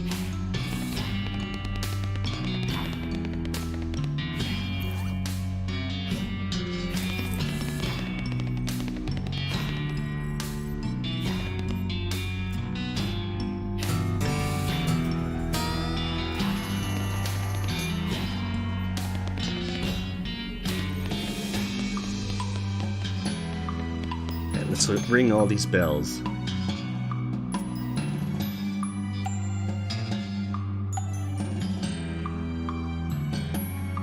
Ah, I don't know what. Yeah, that's a pretty good bell. Nice clear tones.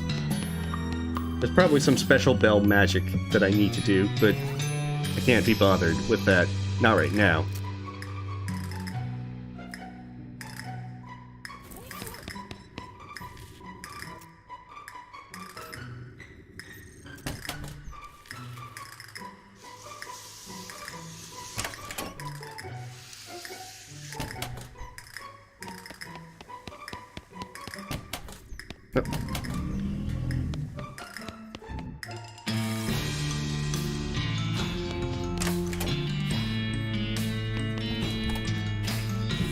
Alright, let's go get our picture and whatever souvenirs we can find before we head out to Dirtwater.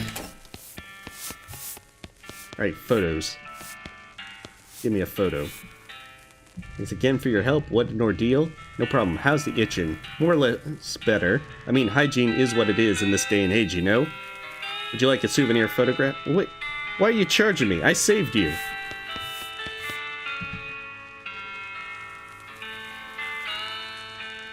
Guy from the bar cart is leaning heavily against a display of shot glasses with different names etched on them. The sign on the display reads, "Personalized shot glasses, 600 neat." The guy picks up a bottle stashed behind the display and fills it with a shot glass labeled Johnny. Is that your name, Johnny? The guy squints at the shot glass. Sure.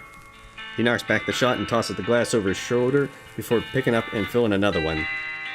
Now it's Pete.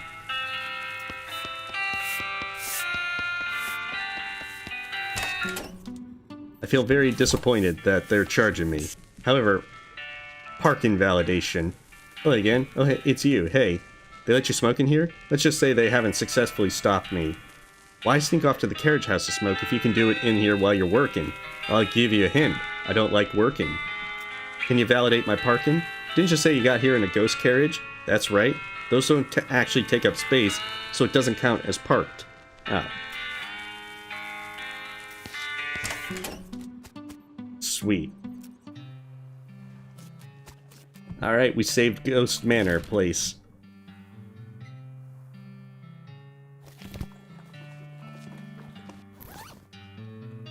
We got all the bullets.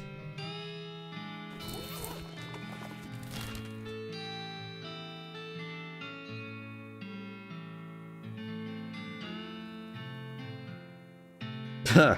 Yes, we have beaten the DLC with the language of violence. Also some English and Dickerin. I'm trying to remember where to go next.